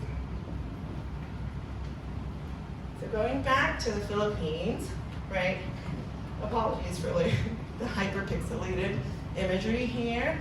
I do want to talk about what would Silicon Valley be jealous of? So one quick, let's say, not even a parenthetical statement, but a side quest conversationally, is that in the background, my side hustle forever has been getting trust fund babies into Ivy League institutions and the top business schools in the world. And usually I say, okay, well, if you're applying to Harvard Business School or Wharton Business School, you want to be able to prove to the institution what's the big impact that you're gonna make. Why do you deserve a seat at this top business school? And oftentimes I'll hear, well, I don't know, what problem am I supposed to solve? That's a credible question and a real question that anyone with any entrepreneurial desire or building desire has, definitely in Silicon Valley, but also the case in Stockholm, across Europe, Japan, etc., is that, oh my gosh, I think of a solution, I identify a problem, think of a solution, that shit was already built and scaled and IPO'd a decade ago. Whereas here in the Philippines, I look at every 7-Eleven line that takes me more than 30 minutes or takes me more than 10 minutes, and every inefficiency or every elevator that I've stood in front of for 9 more minutes than I would like to, as this is a repetitive inefficiency that when I talk to people that live here, including those born and raised here, is no, this is something that we have lived with and we struggle with in perpetuity. I see those as massive opportunities. So, for instance, Motorento, I'm kind of paying homage to one of the portcos of 100X, as well as Xenia, which is like the Uber for massages. These are entities that are rather well known and successful in the Philippines at the moment, where in Motorento's case, simply by promising that your ride is not going to be canceled, they're the business. And in Xenia's case, simply by not having to haggle at the massage parlor, you have a business. Solar panels on jeepneys, never thought that that could be a business, but that's a business that could be scaled, right? So it feels like a golden era from my perspective, so there's a lot to be kind of optimistic about, in my opinion. Next slide, please, sorry. I'm trying to remember what I put here, because there's a lot of more stories. So next slide, please. So that image should have been a lot bigger, but this also goes to show that AI is not super, super smart. So has AI and the advent of AI made investing and investment decisions easier?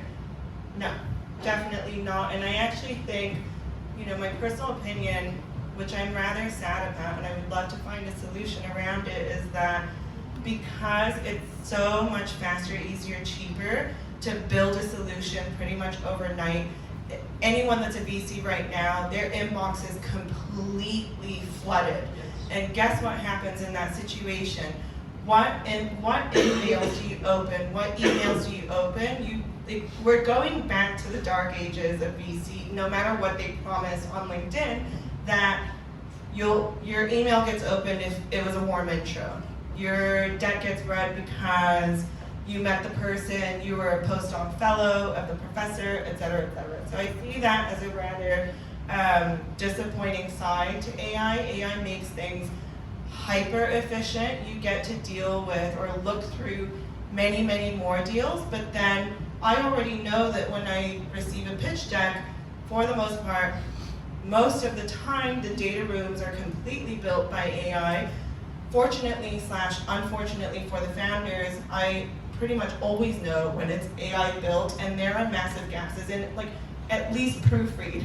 So one of the signals now is we accept that things are AI generated, but one of the proof points, like maybe I'll take a closer look at this company, even if it didn't come through a warm intro, is oftentimes if you see that, okay, there's an element of individuality here, this is at a minimum been fact-checked and proofread. You can actually cancel out like 95% of your competition doing just that. So I wanted to make note of that. Next slide, please. Yeah, everyone is struggling with AI deployment, including myself. I think that these numbers are actually quite friendly. Most AI projects, so I think it's over 50 to 60%, including in the US, of companies, Fortune 500 companies that have announced an AI strategy, and you cannot be a Fortune 500 company today without having an AI strategy, actually have no idea what they're doing. And in my opinion, the second you go to, and throwing no shade at management consultants here, but if a tech company goes to McKinsey, Deloitte, Boston Consulting Group, etc., in order to come up with an innovative, competitive, cutting-edge AI strategy, that's the kiss of death, because a 22 to 26-year-old graduate from Columbia University that accepts an offer from McKinsey most likely is not going to be an AI expert that you're paying $1 million per month for minimum. So there's a lot of crap out there. So there's a way to be competitive by sheer virtue of just not doing what everybody else is doing. So I did also want to make note of that. Cost of failure, again, that's a very, very kind number. For those that maybe don't know, OpenAI, every time they come out with a new model, when they announce like blah, blah, blah, new model, they have to train on these models over 50 times. And it costs them hundreds of millions of dollars to do so. And that's before I even jump into the environmental consequences. So like I said, that's probably like $7.2 million per capita. But do not quote me on that, please. Next slide. So this is actually, I use this slide as, if I may be impolite and vulgar, a piss poor depiction of what a typical AI implementation strategy timeline looks like. If a company goes to an AI consultancy company and says, what can I expect? How can I get my whole team to deploy AI? You'll probably receive a slide like this, demarcated by phase 0, $3 million, $5 million here, 12 million, blah, blah, blah, blah. This is crap. So I just wanted to make note of that as well. Next slide, please. Is there another slide? I don't remember. So I do get asked, like, how can you know if you have an AI-ready organization? It's really tough to tell. So one thing that has been really interesting to observe is that I talk to computer scientists and CTOs, let's say around the world, et cetera, and then what I come to find out is that some of the slowest and most difficult to adopt new AI tools are in fact computer scientists, because they just spent their entire life studying super difficult code. And when you know what good code looks like, it's really painful to see how Codex comes out, spews out, I would say, good enough code. And so what I've observed is that the easiest uptake in terms of AI readiness actually has been within companies and teams who are somewhat tech savvy, but would never describe themselves as a coder, that are, kind of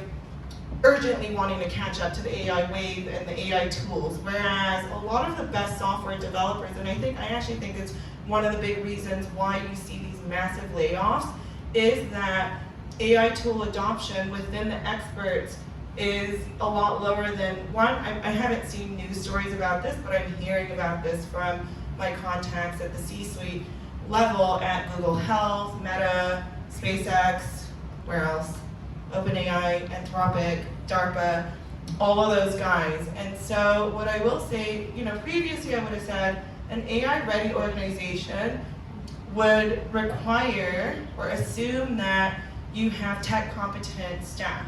But my opinion has actually changed in the last 6 to 8 months officially, which is that I think it hinges a lot more on the leadership structure and the culture of the company and organization.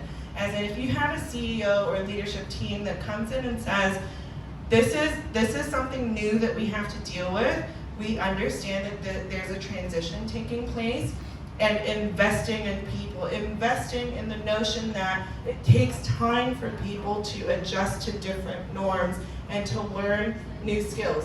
The other side of it being that you cannot be dogmatically committed to one single application.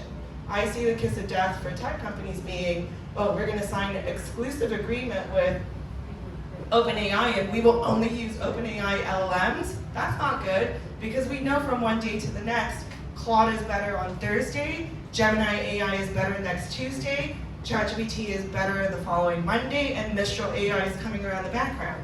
So I see, for an AI-ready organization, provided that you have staff that are like minimally literate and have a laptop or an iPhone, or it doesn't have to be iPhone, smartphone, sorry, is to foster a culture of continuous learning and accepting that it may take time for people to adopt new skills, applications, etc. Next one. What's AI good at? Because I did a podcast that was titled Debunking Myths of AI, and that's what I became known for, so I don't actually get to talk too much about what AI is good at. Is AI put this deck together for me today, and then I'll shit talk it immediately afterwards, which is that AI is really good at taking what you already know and then structuring it accordingly, right? Like putting framework and then confirming if you want to find out, has anybody else said this before? It might be inconsistent, etc. Is there research that backs up my assumptions and thesis? It's an awesome tool for that. It's also great at making decks for those of us who, I can spend like 9 business days on a 3-slide deck just because I cannot get it right. And you'll see, again, evidence, I can't even get it right using AI. Okay, next. So yeah, AI still sucks at a lot of things. It cannot contextualize and abstract information or data the way that humans can. It cannot deal with multiple types and formats of data in one shot, and it cannot also train on the fly. There's also a black box component. It's not reproducible. That becomes inherently problematic within defense systems and healthcare.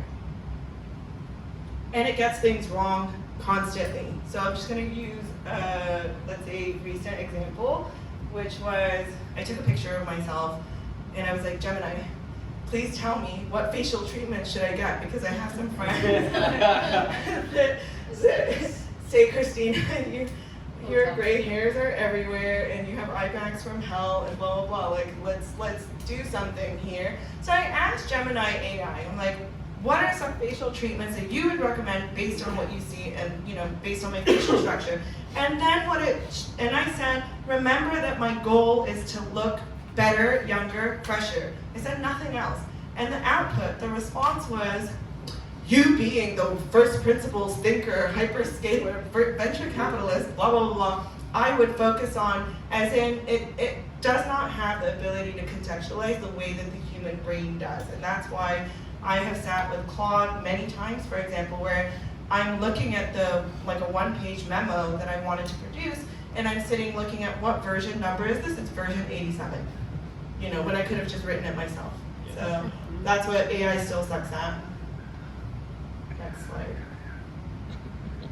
And before I jump into what I'm excited to see, because this is a bit self-serving, these are the things that I kind of personally care about, but it goes, it's connected to my personal thesis is that the AI of today is status quo. I do think that we need to rethink our models. We need to rethink the infrastructure layers. There are different new systems that are coming through the woodworks. There are a lot of big players in the, let's say, the global ecosystem that will be very unhappy to find out that there are new players, like new ways of taking care of data. I don't know if you guys are familiar with Jan LeCun. Yes. Raise your hands. Yeah.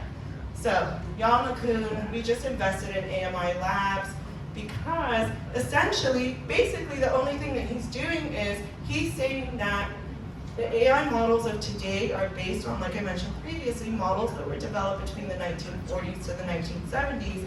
They're inherently not super intelligent, and AI models of the future, we need to come up with new ways of crunching data that don't destroy the environment, that are smarter, that don't need tons and tons of data to train on, where you can train on the fly, that doesn't come with a black box, sorry. And so I'm excited about new applications and tech applications, whether it be on the physical. When I say physical AI, that's what AMI Labs is. That's a whole nother talk, so I'm not gonna go too much into that. But another thing that's kind of coming around the corner is humanoid robotics. And so I don't know if you guys are aware of this, but I'll just mention it. Elon Musk, who just became a trillionaire USD last week or in the last few days, when asked what his strategy for Tesla is, he says, Tesla is not a car company, Tesla is a robotics company.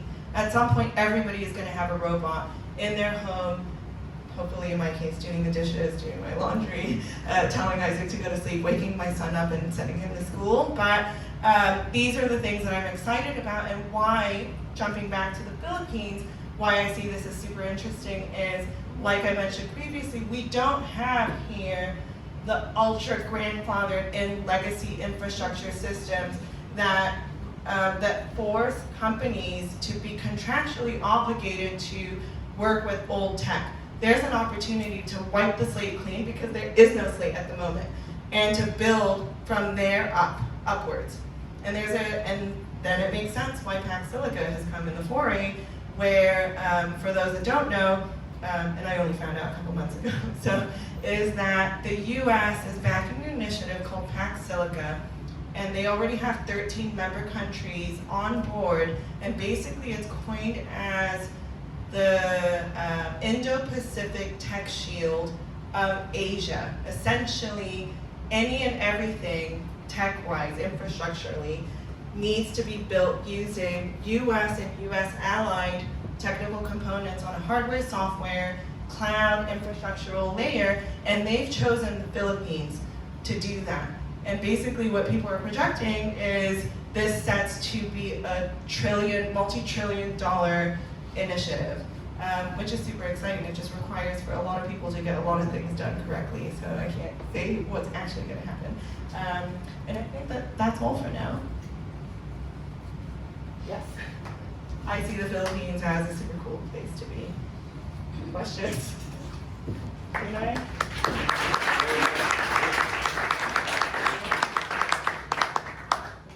Yes, guys, please don't be shy.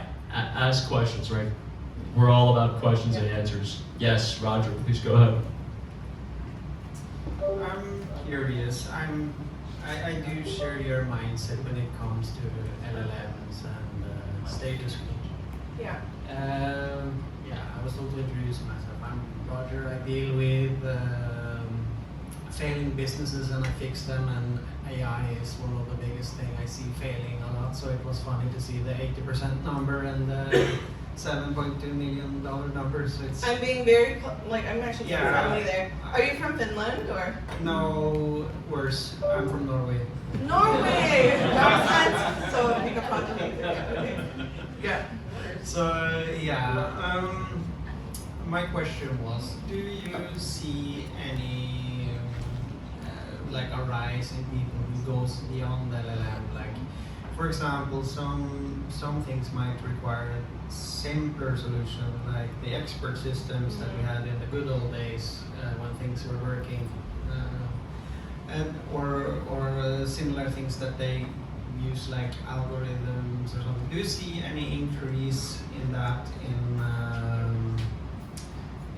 your interactions, or are they all focused on the LLM waves still? Could you maybe rephrase the question? And my apologies, it's probably because I didn't understand. Yeah. correctly. Do you see any alternatives to LLM being used in the AI at the moment? Do you see that yeah. it's spiking a little? Yes. Yeah. And so for instance, going back to, and I promise this is not a plug from my company, but going back to, when I mentioned that I co-founded an AI foundational model company, what we expressed vehemently was that we are not an LLM, right? We can handle any kind of data and any combination at any stage of the pipeline, et cetera, et cetera. LLMs are inherently image and text-based applications, but the physical world represents so much more than just that. It's assuming that it's relying on LLMs basically assumes, and maybe this is kind of rude, but it's true in my opinion, is that it assumes that the internet and what exists on the internet is first, what's it called, ground truth. And that if it's not on the internet, it didn't happen, and if it's not described on the internet, it's not real, it's not data, et cetera, et cetera. Whereas there are so many other mediums of data. Even at the most basic levels in a clinical setting, you can't just throw in an MRI scan or a CD file of a CT scan of the brain with all the slices of the human brain and then ask ChatGPT to come back with you and diagnose you on the spot. You can also not combine noise data, certain types of signal processing data, electromagnetic data, et cetera, to arrive at certain solutions. So like I mentioned, treating LLMs as the end all be all, I see as the first mistake, personally. But there's a nice window there that you could take advantage of, because I would say the common consensus right now is that LLMs are the end all be all. And I think that conversation is going to shift, my personal opinion, within the next 6 months, but let's give it another 2-3 years. If that makes sense. Yeah, thank you. Thank you, Christina. Really good point, right? Folks, just because it's on the internet doesn't mean that it's true, right? And conversely, a lot of really important data are not online, and they're not on the internet. And that's something that LLMs don't take into account always. Alright. Yeah, so hi, good afternoon. So my name is Calvin. I'm in the banking industry. Yeah, so maybe just a little question or a more emphasis. I think you heard I heard you mention that there's this expectation regarding what AI is, how it impacts our lives actually. So my question is, this expectation, is it something that you recognize? Is it recognition? Is it a discovery? Or is it a post-mortem? Apologies, could you rephrase the question again? Right, I just want to make sure I understand what you're asking me. Yeah, so technically there's this expectation that we actually have, that's actually you mentioned about how AI incorporates to our, let's say, work or anything else, science or anything, how it incorporates to our industry, for example, or economy. So this expectation, is it something that you recognize, you discovered along the way, or a I just post-mortem? see it all the time. I mean, I see it. I hope I'm responding to your question, as in I hope I'm understanding what you're really asking me. Is that my personal opinion is that for those that are not building AI, that are not AI developers themselves, are not with their hands building AI solutions, my opinion is that they tend to be the most optimistic regarding what AI can do. As in, people just go, Christina, if you have that problem, just throw it into ChatGPT. ChatGPT is going to tell you the answer. And when I meet other people that work super closely with AI and are building new models or challenging the status quo, it's in those communities that I've experienced that's where I encounter the pushback versus, and this is personal, maybe one of my personal missions or messages is that a thing that really, really irritates me, and perhaps selfishly speaking, I'm not a coder. However, I did build from the ground up an AI foundational model company, et cetera, that is super, super, super deep tech. And my opinion is that the world is gaslighting everybody when it comes to AI. They're saying, if you're not a machine learner and you're not an AI expert, we're gonna tell you what AI can do and cannot do, and you just have to deal with it and stick with it and accept it. Because, do you have a PhD in AI? No, you don't. So your opinion doesn't matter. And what I'm saying is that I think it's important that we kind of listen to our gut instinct. It's terrifying to get text messages and calls from friends telling me, my ChatGPT understands me, and they like personify, you know, they'll be like, trying to think, Mary disagrees with you, you know, like who's Mary, and then I find out it's my friend's ChatGPT, right? So I encourage people to not be afraid of what's happening, as well as question what the headlines are saying. I always look at signals, and I observe things like, why are the top CEOs, trillionaires and gazillion-dollar billionaires fervently flying back and forth between DC, Silicon Valley, Paris, Brussels, etc.? It's because I do think that they're anticipating some challengers to the status quo. But this is maybe kind of like a controversial opinion of mine. Yeah. Further questions? Yes, please keep the questions coming. Sure. My question is on the longevity once a project graduates from the demo to production. So a bit of context, because I landed on a use case that's where there's a human in the loop verification, there's great support from management. So I don't see any problems in longevity, but not everyone, especially the startup world, has that in their environment. So let's say that they did their homework right, they did their design thinking, they made their system AI-driven but people-centric, and still I see lots of use cases here in this city and in BGC still struggle after 6 months. So what insight would you have on the longevity of these projects? So just if there, I'm assuming I understand correctly, longevity, you mean continuity? Yeah, because longevity in certain circles entails like precision medicine, aging studies and such. So I think I understand your question. This sounds maybe cliche, but I stand by it, is that at the end of the day, who are we working with and who are we trying to get to adopt certain tools? It's humans, right? Like in my case, for example, like my son can attest to this. I've been this close to having our electricity shut off many times because I'm supposed to check my mail and I just won't do it because I don't want to take the elevator. It takes me, I feel irritated at that prospect.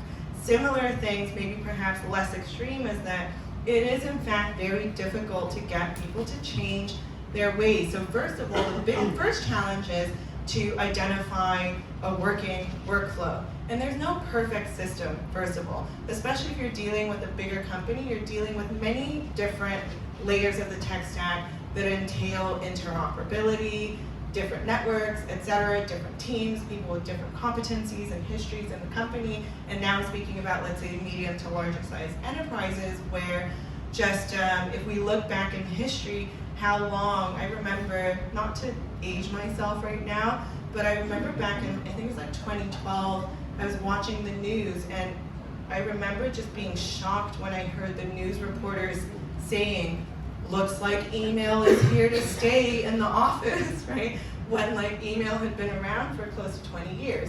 So if you say, I think that you're, you know, really on point to notice and be attuned to the challenges that are taking place. And here, maybe you didn't ask me for it, but I always look at whenever you identify challenges and you see them coming up frequently, that's a window of opportunity as well, where you're like, you can even turn that into a business, where you are able to pick up on those challenges in implementing certain AI workflows before others can, because running into those problems isn't just a human resources issue, it's actually really expensive, right? And then wrong people get fired, wrong people get hired, data centers get invested in, et cetera, et cetera. So I think that your question is super, super relevant, definitely for here, but I would say globally for sure.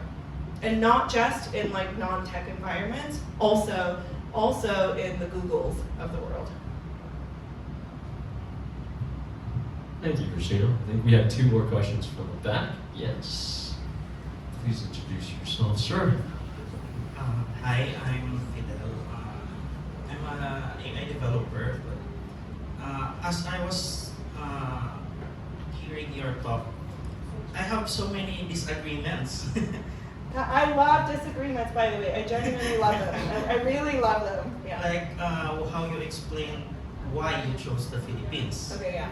Because currently, right now, Philippines is in a bad state. It's what? We're in a bad state right now. Yeah. Our economy is going down. The central bank is, handling very in a tight position. The peso is failing, etc. And then we have a corrupt government.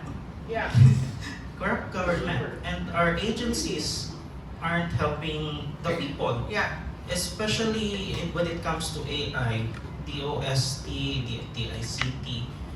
There's not so much promotion in AI. They only have service level. In terms of AI initiatives, there's not so much traction when it comes to AI startups.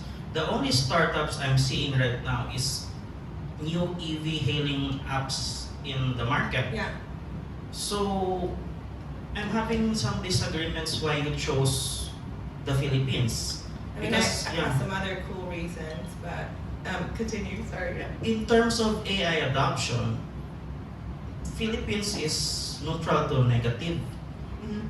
While there's one research, they said that the most AI adoption ready or nations that really like AI is the Chinese and the Saudis. Mhm. And it's hard for me to really agree with the Philippines right now because as a Filipino, right now foreign investment is also down. Factories are going to Vietnam. The only thing that's saving our economy right now is OFWs and the BPO, and we're gonna be affected by AI. BPO is gonna be affected by AI, and OFWs right now they don't want to send their money because of what's happening, Yeah. corruption. So it's gonna be a tight 2 years from now because the next 2 years is gonna be election. Yeah. So I really love these kinds of questions because me not being from here, I wasn't born and raised here. Anytime I arrive at a certain kind of personal conclusion or opinion, is that I I verify and ask around. My way of verifying my assumptions is not just via Google. I like to see what's happening on the ground. So a couple signals that I pay attention to that I'm not like signing my blood, sweat, and tears on the table. I'm not like saying I say this till death do us part. However, I do pay attention to the fact that, how interesting that the peso suddenly got super weak just when Pax Silica comes in and these 13 other strongest economies in the world are pummeling money and investment into the region. I don't know what role the Filipino government is playing in that conversation, but I would assume that they are playing some role. I'm just not going to say exactly what I think here publicly at the moment, but is the fact that there's a reason why the Philippines is being chosen as this geopolitical epicenter on the tech side of things. And then when you bring up China, really good point. What's interesting is that the West right now is of the opinion, and when I say opinion, they're making those decisions using money, investments, and partnerships, etc., is that China is seen as you're either with China or you're not with China. So China could in fact do things much better, much faster, much more cheaply, much more efficiently, and still be outcompeted by those that are simply not China. Which puts Philippines in a really super interesting position, in my opinion. And then same with the numbers that you shared with me, I looked at those statistics myself, right? And what was interesting was that these are the ones that gave me pause, and then when speaking with my global investor contacts, they were the ones that also pushed back and said, these, you know what, these actually serve as indicators, not necessarily saying that's exactly what's going to happen, but they serve as indicators of, it tends to be this case when a sudden influx of attention and global capital floods it. I'm not saying that that's definitely going to happen, but if we look at the data of what companies now are building their AI warehouses, data centers, infrastructural layers, which ones are the ones quietly doing so, and then you look behind the scenes and you find out these are not mom and pop shops, these are multi-billion-dollar companies that have massive global reach. These are the things that I look at as not just, you know, it's terrifying to see the peso drop to the extent that it has, but I think it has also led to a stronger, let's say, confidence in some of these global investors to come in here at this time. And unfortunately, of course, there's collateral damage involved. Sure, but this is my opinion only. I'm not speaking on behalf of any state actor. Just want to make that known as well. Hi, I'm Josh, and I'm with my friend here, Jules. We are just two developers trying a company, hoping it flies, hoping. Yeah, I guess my question is on, I'm not sure if you're gonna touch on this later on, but I'm particularly interested in data governance and privacy. Because, yeah, let's say AI or LLMs, yeah, it's all just math and statistics and numbers, maybe, on their side. But what we cannot control is the side that we're actually just sending. I'm gonna send my whole email to this AI LLM. In between, who manages that? And I'm not sure. Also, I don't know where we're gonna head, or what direction the world is heading into with regards to that. I do know it's a problem because imagine you're just gonna get an email of your bank statement and then you copy paste it into ChatGPT to understand it. You just gave your bank statement. So I'm not sure we're gonna touch on that later on, but I'm just interested what are the upcoming direction or innovations that will address that issue. Sure.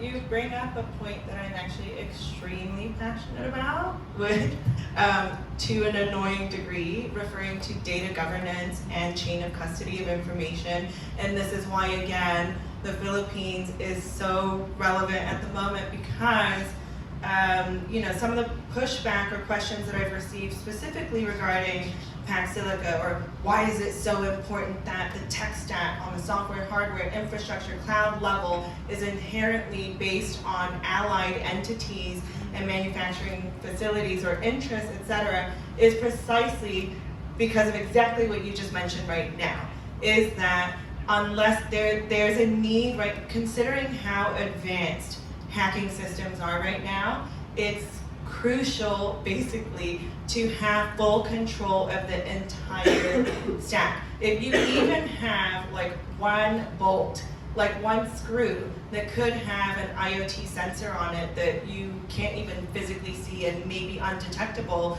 you're screwed, as in your email chain. And that's like the first layer. That's the easiest one, right? When we start talking about financial transactions, autonomous driving, the thing that terrifies me as someone who worked in autonomous driving software is that people don't talk about what happens when all of a sudden a nefarious state actor decides, let's control every single steering wheel now, where every passenger has no control over the vehicles. Why don't we just have, the first layer of danger there is let's extract all the data, all the information, all the financial bank details. But the other layer is it could be used as physical warfare as well. Let's get the cars to crash into each other. Let's have the cars blow up, etc.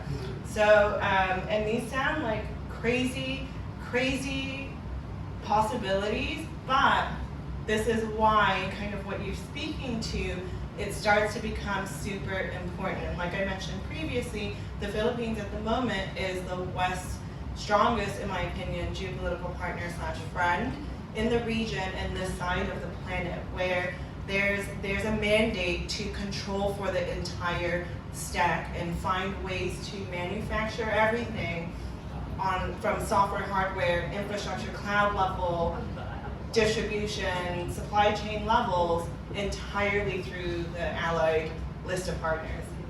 I don't know if that answers your question, but that's, yeah. Last question, please, go ahead. Hello. Hello everyone, good afternoon. I'm Ella Venerado from Bulacan State University, currently an incoming fourth year BS Mathematics major and computer science student. I'm also an intern at an Australian-based company. They are an AI consulting business. And also I am the founder and president of computer science organization in our university. So I'm just joining the conversation about the venture capitalism and startup ecosystem in the Philippines. As someone who have the first-hand experience with hackathons, so I joined 20 hackathons in the past year. So some of the ideas have been, deployed, developed, but after months of doing the hackathon, it didn't push through, or it never pushed through the market. So we don't have that kind of ecosystem where venture capitalists invest with students or connect with students. So I am just curious. So you say that you're working with venture capitalists. How do you initiate, or how do you look for people to invest for? And also, seconding what Sir said earlier, AI in the Philippines right now is still in the anxious phase. Filipino people are still consumer instead of builders. So I am thinking, I have this vision, what if Philippines have this kind of, Shark Tank, like Filipino people can pitch their ideas, and then investors can, get their target investors and incubating something like this. So what's your opinion on that? Your name is Ella, right? Thank you so much for that question. Firstly, I would love to speak with you offline. Secondly, I'm very happy to hear about someone who studied math at a deep level and computer science, because the best computer scientists that I've met and had the privilege of working with and learning from have been, let's say, mathematicians at heart, and the best mathematicians have also been the best computer scientists. And what you're going to find out, or maybe discover, is that it's actually not necessarily the case that you meet the best coders who are also great mathematicians. And if you're really strong in math, it means that your brain thinks through things in a very structured way that, in my opinion, like I said, it's my personal opinion, that I think the world of tech would really, really benefit from. Jumping back to your hackathon question, not to embarrass my son here, but back in the day, I was upset that, when he's 17 and a half years old now, but when he was, I think, 8 years old, I was not happy about the fact that despite being sandwiched between the campuses of MIT and Harvard, there were no true STEM, coding classes. Did my son go into coding? Yes, no? No, he didn't, but nonetheless, I founded an elementary school junior hackathon because I really wanted to introduce kind of the love, not necessarily learn how to code, but start thinking about the mental building blocks that are required to start thinking like a coder. That despite AI of today so-called displacing, making it irrelevant to write certain types of code, I think it's still super, super beneficial to know what building blocks are actually involved on a conceptual level to get that done. That's something that is really difficult to do well, and that's something that I don't think that the world should underestimate. That's the first thing. And then the other question was, I love the idea that you brought up regarding a Shark Tank. For those people who know me, I see some familiar faces, and apologies for not texting back. I'm a notoriously terrible texter, and so Ralph, hello, love you. So yeah, what was I gonna say? I do hope that we can boost the rigor within the tech conversation in the Philippines and the region. As in, I would love to graduate from simply talking about this is what AI is and this is what's scary and this is what's not scary to what does it actually take to get this shit done? How can we actually build systems in place? Who do we need on the table? What are the solutions that we need to bring? What's the capital that needs to be brought in, et cetera, et cetera. As in, I really would love to have that elevated conversation, and I think your idea of having Shark Tank people pitch their ideas, but maybe even jump in with their technical component or solution, not saying that that has to be a divider of sorts. I would personally love to see that, because I do think that that's sort of missing, and I would love to hear otherwise if people disagree, because like I mentioned previously, I love when people argue against me. Thank you so much for sharing your expertise, Christina. And again, we really appreciate the vigorous debate and the vigorous questions. I'm afraid that's all the time we have today for Christina, because we've got another keynote speaker coming up. But thank you, everybody. Let's give her a round of applause for sharing her expertise. Thank you so much, Christina. Really, really good. It's quite hot on the stage, by the way, and I don't know if that's like my Arctic genetics that are just No. I'm feeling it. I'm feeling it. Okay. Or I'm menopausing, I don't know. No, Yeah. way too early for that. Thank you guys. Thank you, Christina. Here. Hand that to you. Thank you so much. I'm just gonna head to the restroom. Okay, so that was Christina Bjornstrom. Right, instead of doing Esquire with TV and with actual VC founders, she spent the time to give us her expertise. And we have up next a equally generous founder and equally generous expert in AI and in deployment in this country. Everyone, I don't think Dominic Legat needs an introduction, but I will give him one anyway, because I think he is one of the most fascinating people that I have met in my 2 years in your country. It's great to have Silicon Valley and global and regional perspectives. Yes, but what about your job? What about the local economy? What about the Philippines, right? How is AI deployment going to affect your life, your job, your career, and so forth? Christine touched upon this earlier, right?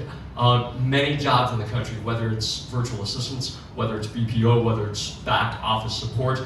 I looked up the data, and I think the average estimate is about 9% of GDP. So that's about $40 billion a year. $40 billion a year in the Philippine economy is related to BPO back office support. A lot of estimates show something like 4 out of 10 jobs in the Philippines will be impacted by AI to some extent. So how do we work alongside AI, and how will that deployment affect me? This is where our speaker, Dominic or Doc Legat, comes in.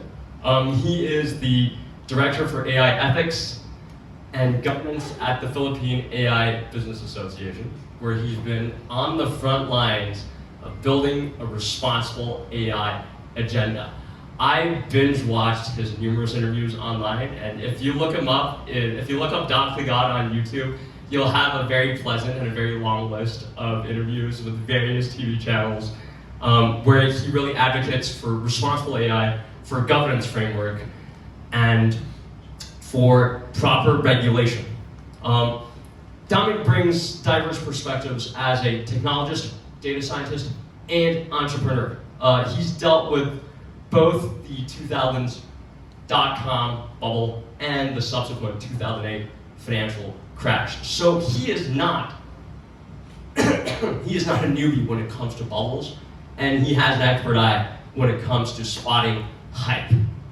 Beyond that, Dominic actually helps organizations and policymakers do public good. For example, he founded this, ADES. Project ADES is actually an advanced detection and exploration service that tracks cases of dengue fever in the Philippines. Right? He uses his AI skills for the public good. If you've been noticing that that dengue fever cases have gone down in the Philippines in the last few years, well, maybe you should thank Doc, because chances are he might have had something to do with that. Personally, I think I'm very grateful to Doc. if only for the fact that he has taught me a lot about the local and the regional TV networks. Right? I've been binge watching his interviews, and all the major networks were exposed to me. We've got Billionario right here. We've got 1PH News right here. And I learned just recently there's an ANC channel and a CNA channel. And he's probably been on both of these channels numerous times. It always is exciting to see someone who is so passionate about good and productive AI regulation frameworks. Everybody talks about capability, everybody talks about metrics, but not enough people give weight and give opinion to ethics, regulation, and safety research. And Doc today is someone who consistently cuts through all that noise, all that hype with clarity and with substance. So ladies and gentlemen, please give your enthusiastic welcome to our speaker, Doc Ligon. Welcome, sir.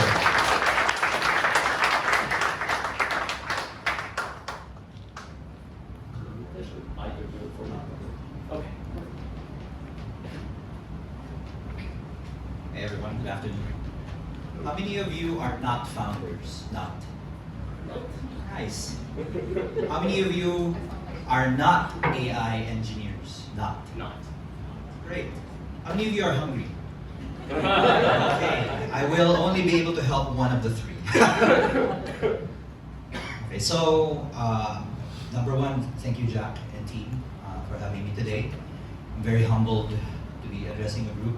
And I'm also really happy. This One Ayala is actually a very, I would say, memorable place because one of my biggest speeches was in this area when a couple of years ago was in this same venue. And at that time, none of the crazy stuff that I'll be talking about was even possible. So today, it's also good that I'm happy to link together what Jack mentioned, particularly the word exponential. So I'll revisit that.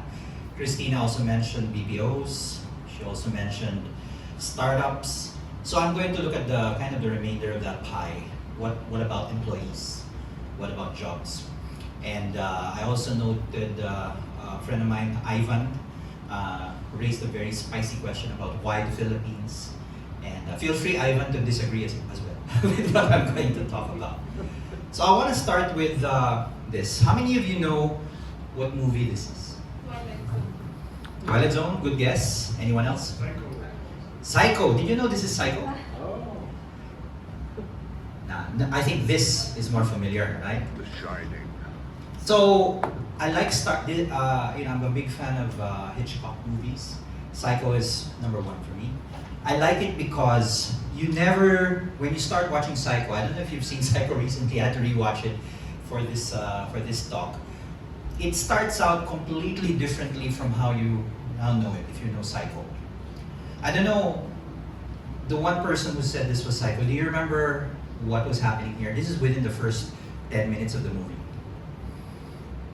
So I think most of us know this part. We know these two. So just to refresh you, Psycho started out as a caper movie. So the main character steals an envelope of cash. See, most of you don't even remember. Most of you remember the shower scene. And actually, the main character dies within the first 20, sorry, spoiler. But within the first 20 minutes.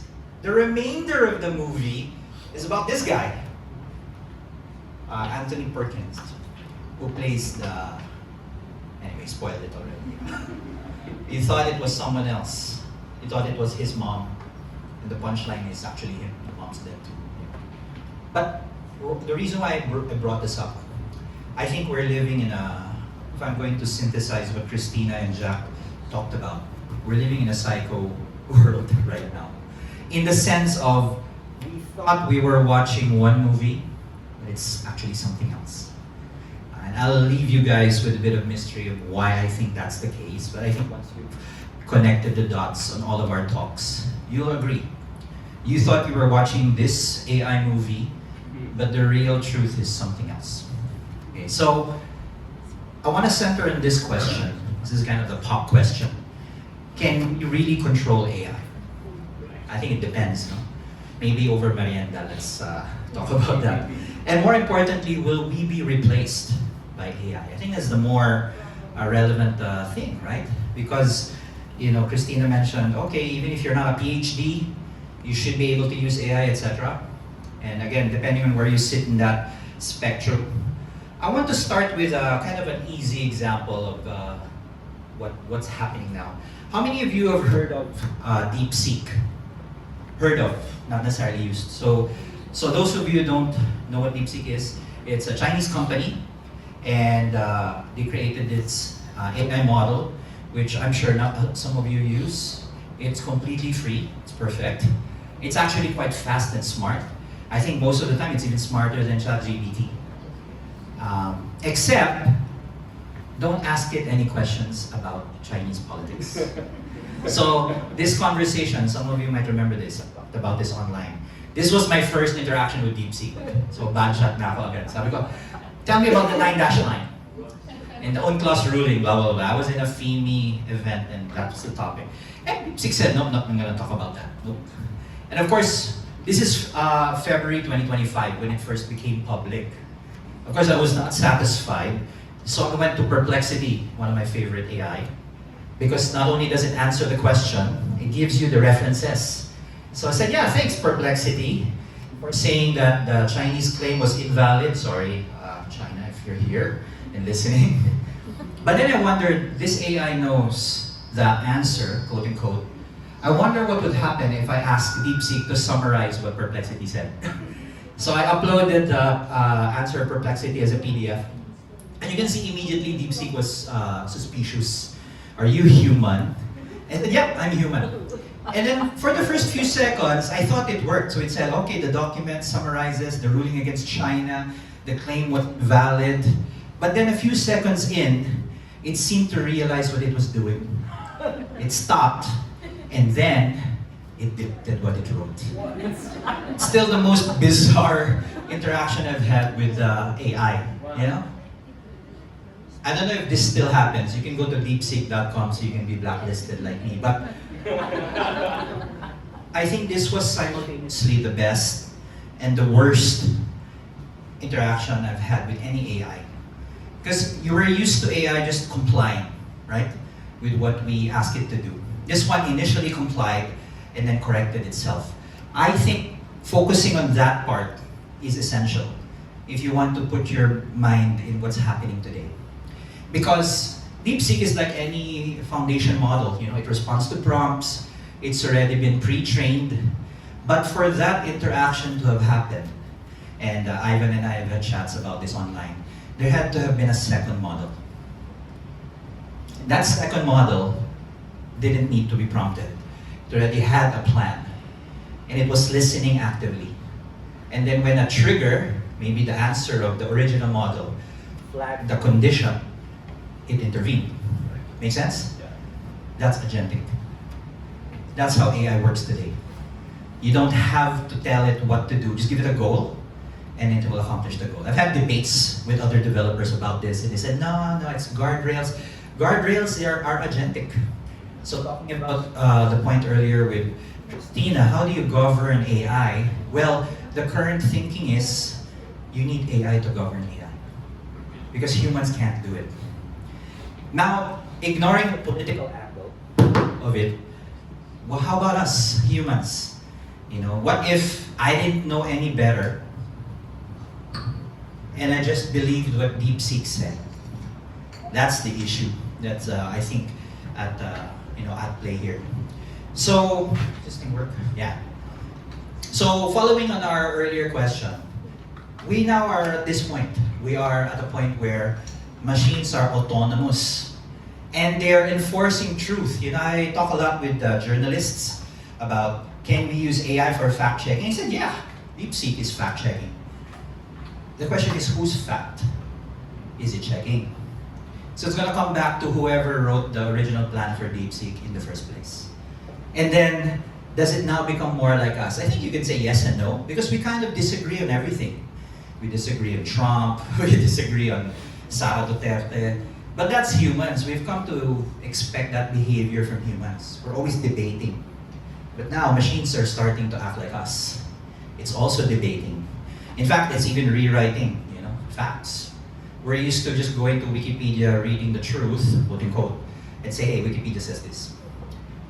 How many of you remember what an encyclopedia is? Like a real one? All right. We'll just do history checks from time to time. So I hope that puts you in the frame of mind of what we're going to talk about today. So I'm going to divide my talk into several parts because I was asked to talk about AI evolution. Not working. So I'll go back one step. This thing's not really working. In the era of AI, we haven't figured out clickers. So just 4 parts. First, this is going to be a rejoinder to what Jack presented earlier. I don't think, even developers, I don't think most of us have actually come to terms with what exponential really means. Although Jack did kind of a thought experiment, asked us to calculate half times and all that. That's good. But I wanted to show you that viscerally in the flesh. Then there was some discussion on BPOs. Anyone here works in BPOs? One guy admitted the truth. So there's pros and cons, good and bad stuff. I'm going to show you actual data of what's happening in the BPO industry, and then you be the judge. Then, bit of speculation. I'm not here to forecast doomsday, but we have to at least consider that that is a possible scenario. So there's a good scenario, a bad scenario, the middle scenario, and I want everyone to walk into merienda later thinking, okay, which one of these scenarios do I want to play in? And what do we do then? And then finally, I just call it evolution. There's really more to come. And we're only seeing the tip of the iceberg. And my mission here is not necessarily to solve for the future, but at least give you guys enough of a kind of a working knowledge of it so you can finally start exploring. Because as Jack said, there's not enough of these conversations happening. I think we're all lucky to be in one room today with coffee in the next room and merienda to at least consider what could happen. And it's not all bad, it could be good as well. So first things first, let's talk about the reality. Too many events keep saying AI is coming. Let's just forget about that. AI is already here. It's already affecting us, and we now have to be ready for what's to come, And it's not all bad, it's not all good. The Philippines though, let's talk about the Philippines. And I like how Ivan and Christina represents like polar opposites. Christina is the optimist, and Ivan is the pessimist or realist. Let's call it realist. So we need to find a way of solving for both. We can't go to bed being pessimists, right? But we also can't be in denial of what's happening today. Another thing to think about is there's a very special reason why the Philippines needs to think about this. And the reason is obvious. We are no longer a manufacturing hub. We used to be. We've never been an agricultural hub, ironically, even if the International Rice Research Institute still is in the Philippines. But guess what? We import all of our rice. It's crazy. We are a services hub, and I'm not just talking about OFWs and BPOs. Everything is services. This entire mall is services. Retail is services.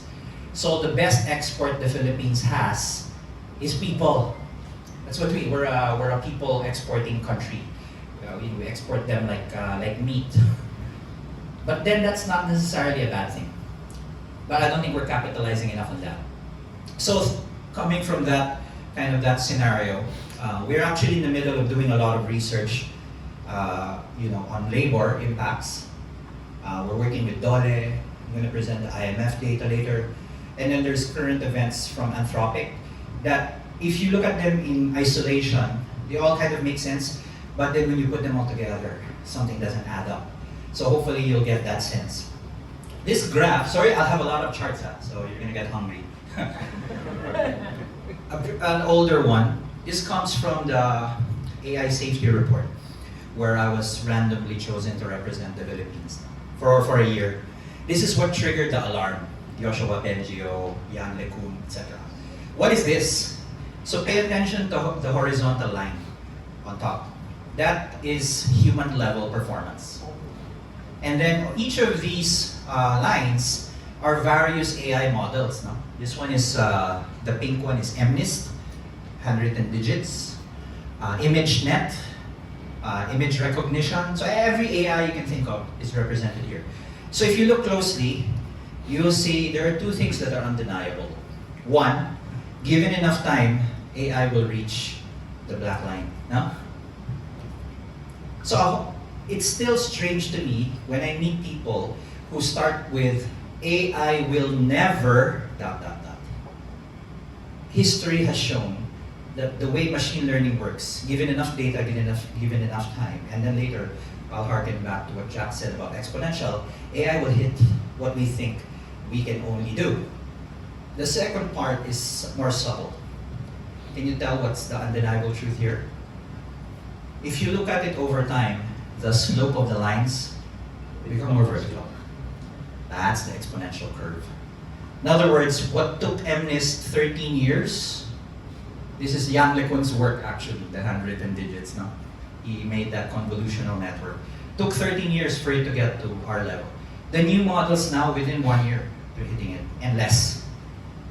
Now, the third part here is even more subtle. This is, if you look at each of these AI models, they represent one type of AI.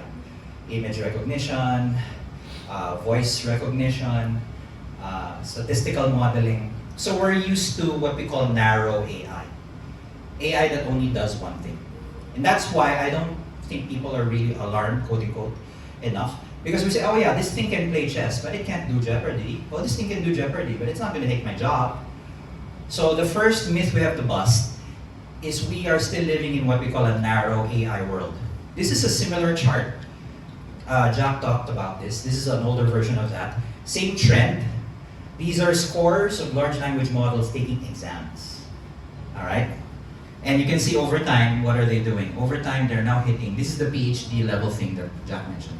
So the dotted line on top is PhD level grades, or their scores taking a PhD exam. And again, this is 2 years old.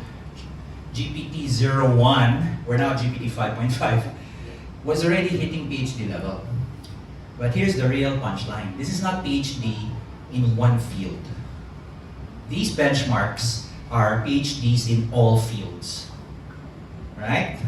So that's the difference between the previous chart and this chart. We are now in an era of general purpose AI. Not AGI yet, general purpose. This is AI that can do many things.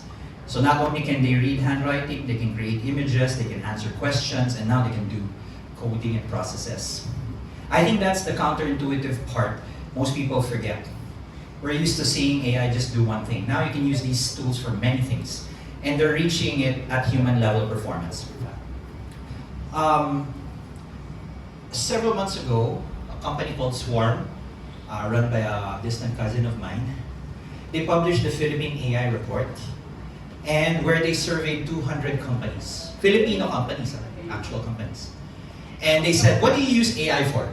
So it would be worth taking note. The top 3 are automating tasks, creating content, and doing data analysis. Why is this important? Later we'll talk about jobs. If your job is something to do with that, you have to start thinking, will AI do my job? That's kind of the missing link. People kind of separate the adoption for companies and the adoption for individuals. You have to link the two. If companies are increasingly going to AI for data analysis, content creation, and task automation, that means the balance of that equation is how many workers in those jobs will either be displaced or not. And it's not a one-sided thing. You know, in, I think this was 2024, 2025, Microsoft published a paper where they looked at 300,000 Copilot prompts. So they actually store the data, just in case you were wondering. And what they did was they grouped the tasks between two buckets.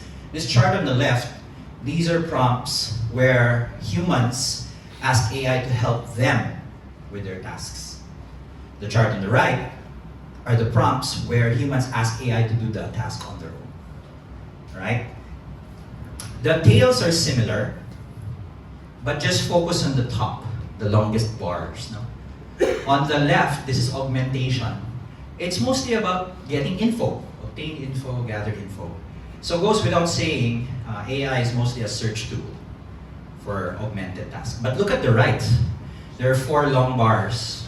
Respond, provide, wait, this thing, move forward. Can you move forward? Yeah, there we go. Yes. Respond to problems, provide assistance, provide information, provide assistance. You see the difference? For those jobs where you have information gathering, AI will help you. But for those jobs where you actually do the task, what happens? AI is increasingly being used to replace you. No one actually kind of positioned it that way. Right? If you look closely at the data, okay? So we're slowly building up to the punchline of this thing. Move forward. Okay, move forward twice. One more. So this is really the reason, you know. People kind of think this is just a software thing or a programming thing.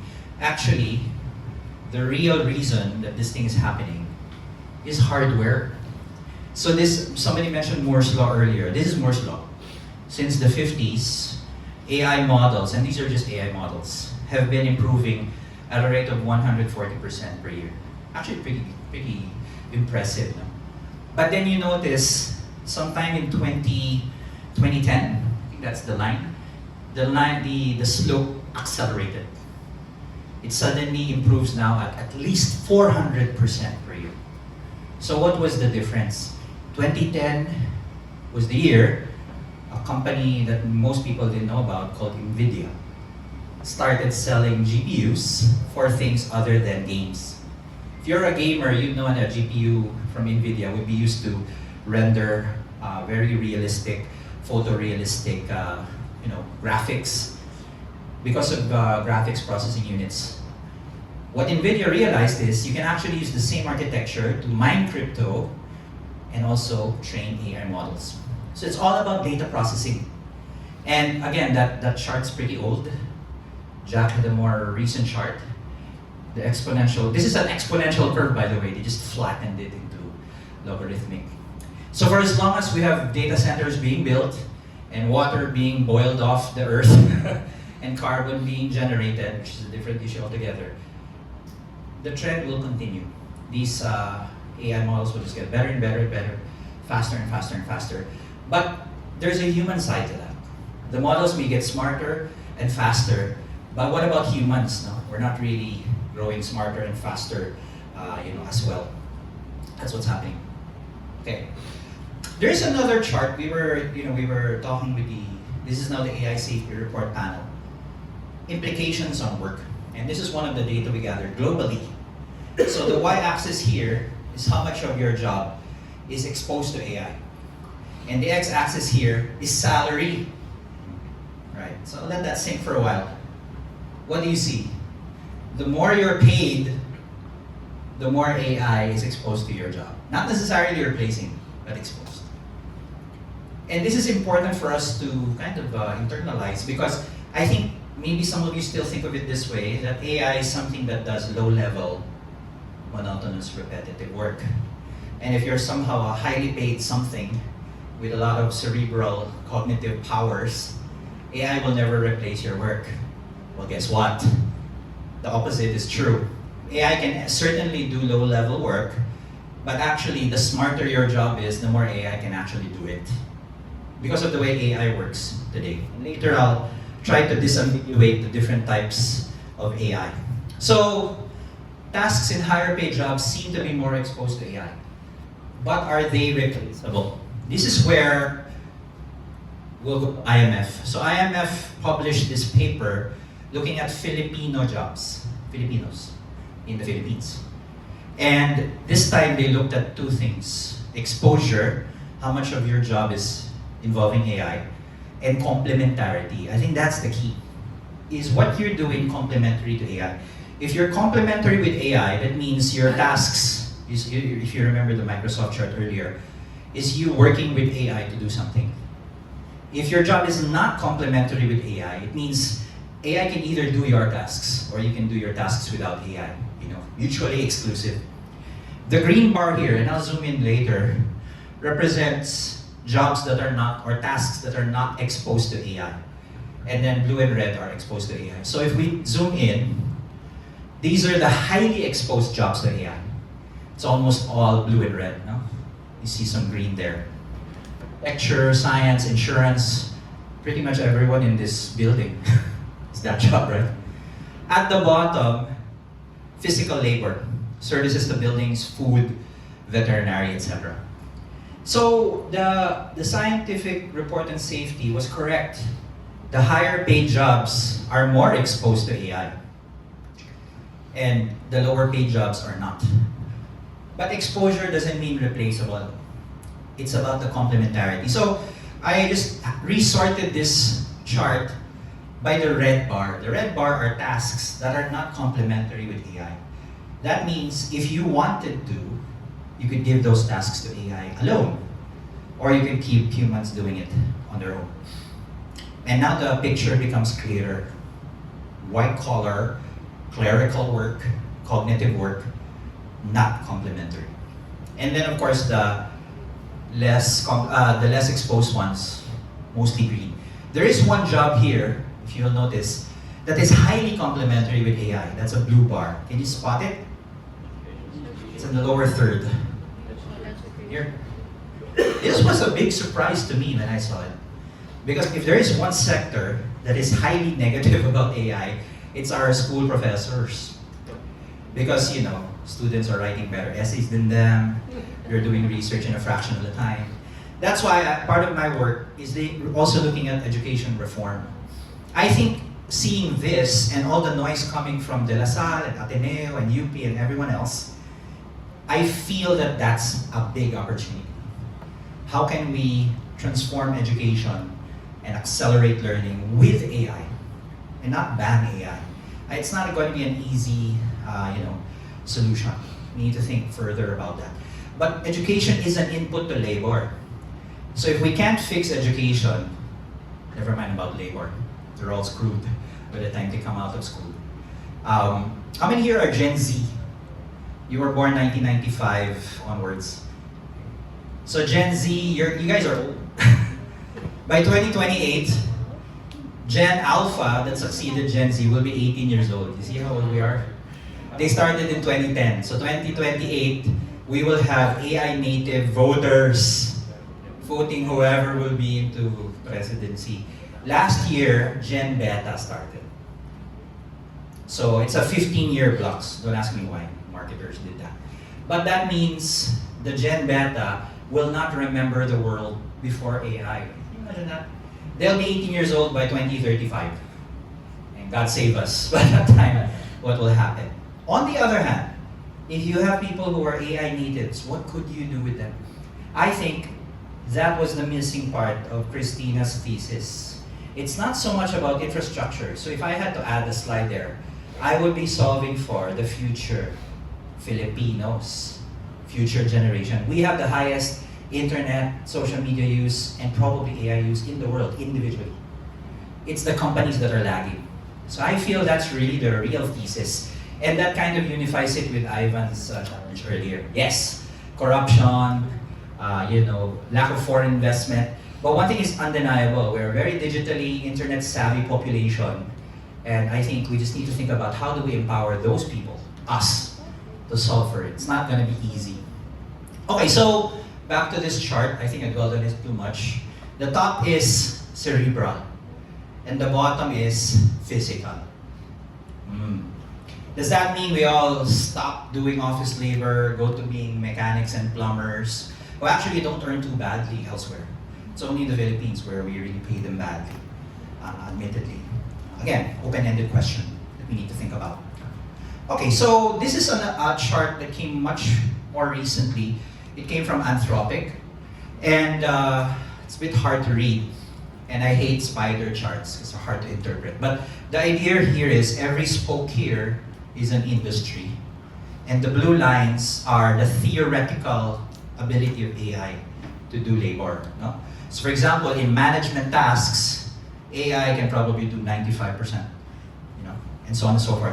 First thing you'll notice is this is the jagged frontier Jack mentioned. Not all industries are equal footing. There are industries, for example, installation, repair, construction, production, very physical work that are not yet, I would say, covered by AI. AI can do very little there. And then you have management, business, math. Those are the clerical work. AI is really maxed out. Now the red lines are the observed use of AI. So tie it back to Microsoft's data. So simply put, AI is capable of much more than we're giving it work or credit to do. And one of the questions in my head, still have to figure it out, is it just because it's early stages? Given enough time, that red web will start engulfing the blue. Again, it's something we can discuss. But that's what's happening now. So if you feel we're ahead or behind, I think that question is less relevant.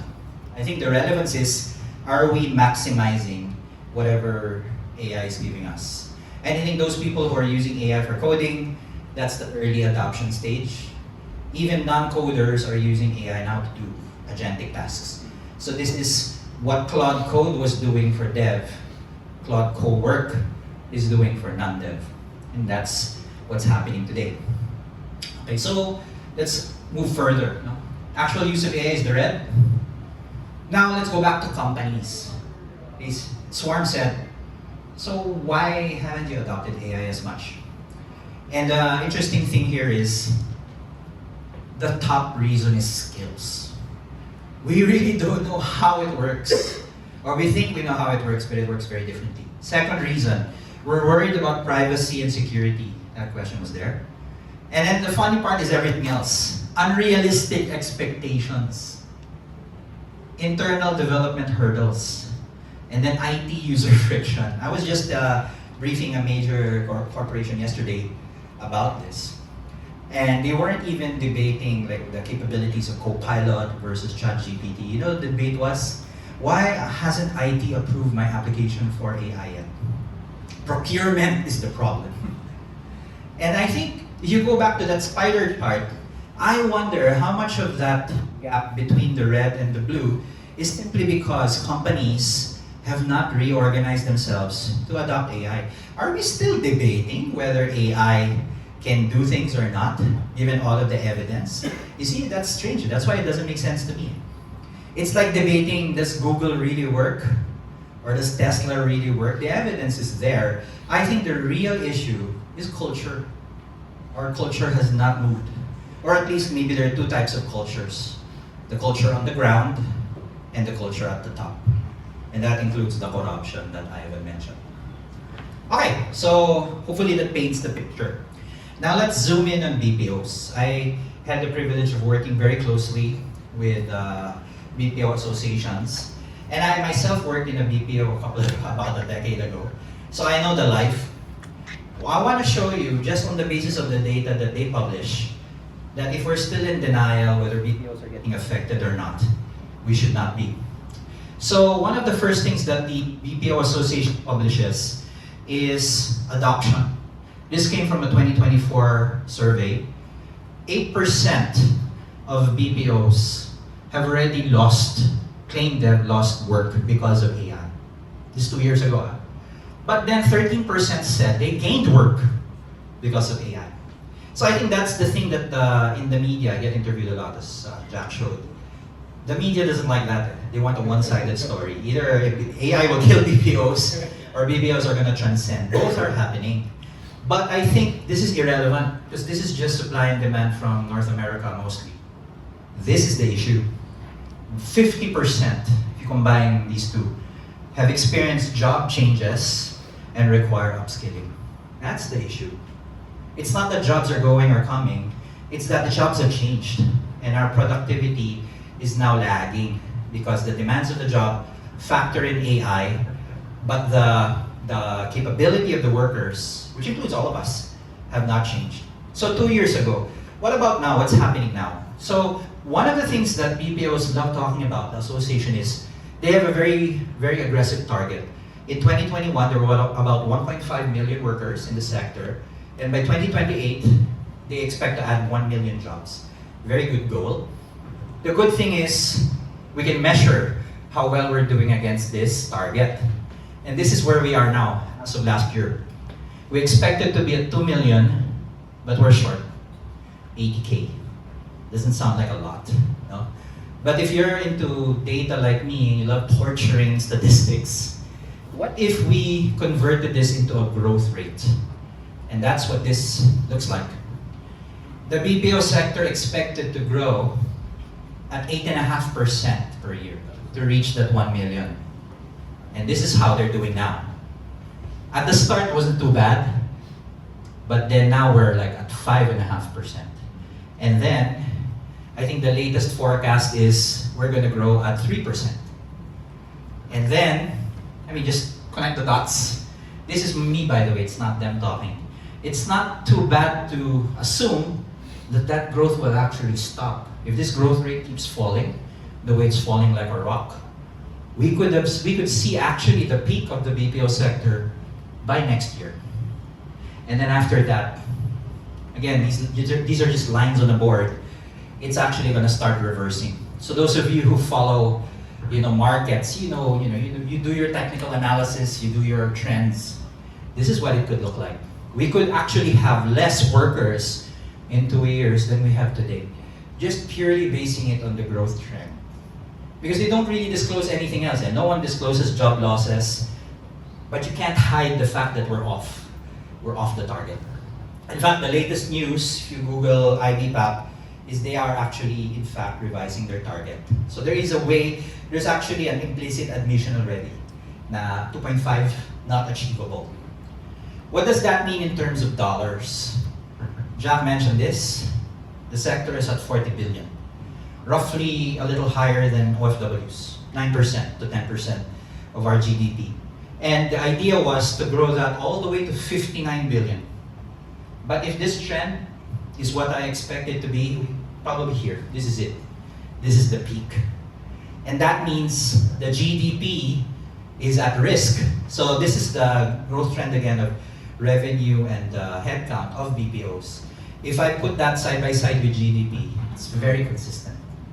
So last month, the PSA announced that we are 2.8% growth as of Q1. That is so low. We were supposed to be growing at 7, remember? So what am I saying? The slowdown in BPOs is not abnormal. It's following the same trend as the economy. And the question now is, where does AI come in? Or is AI part of this curve? Again, we can only speculate. But one thing that we can look at though is, if you have headcount and you have dollars, then you can check how much do we earn per employee. And this was the goal originally. They were making about $20,000 per annum per employee. And the goal is to increase that because you are going to benefit from automation and all the value add of AI. What do we see instead? That has not actually transpired. We're earning about the same per employee as we earned before ChatGPT came out. Now that's a problem. Because you have all of these tools, you have all of these new ways of doing work, but it doesn't seem like we're using them.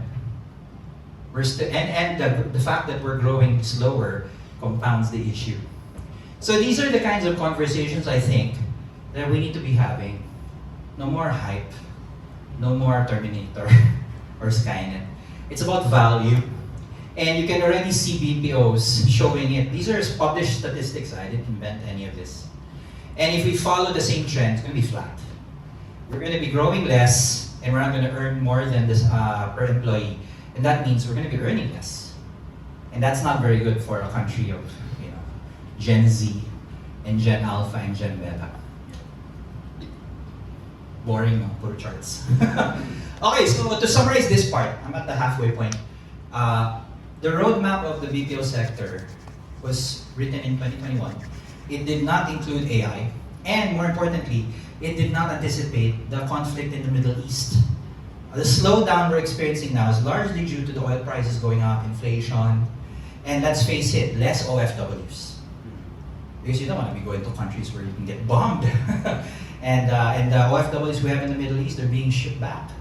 Yeah, that's caused a massive disruption. So for the rest of us here, and you don't need to be a founder to think about this, you have to start thinking fast. What do I do about my career? What do I do about my family? What do I do about my company? You know, these are the real obvious questions that we need to be thinking about. Okay, so this is where I'll play a little bit of a fortune teller. I won't tell you what will happen, but I'll give you some cards.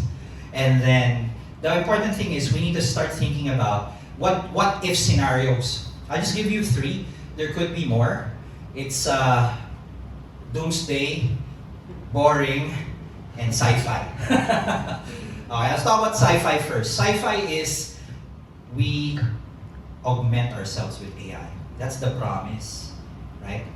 And how does this work? It works for jobs that are highly complementary with AI.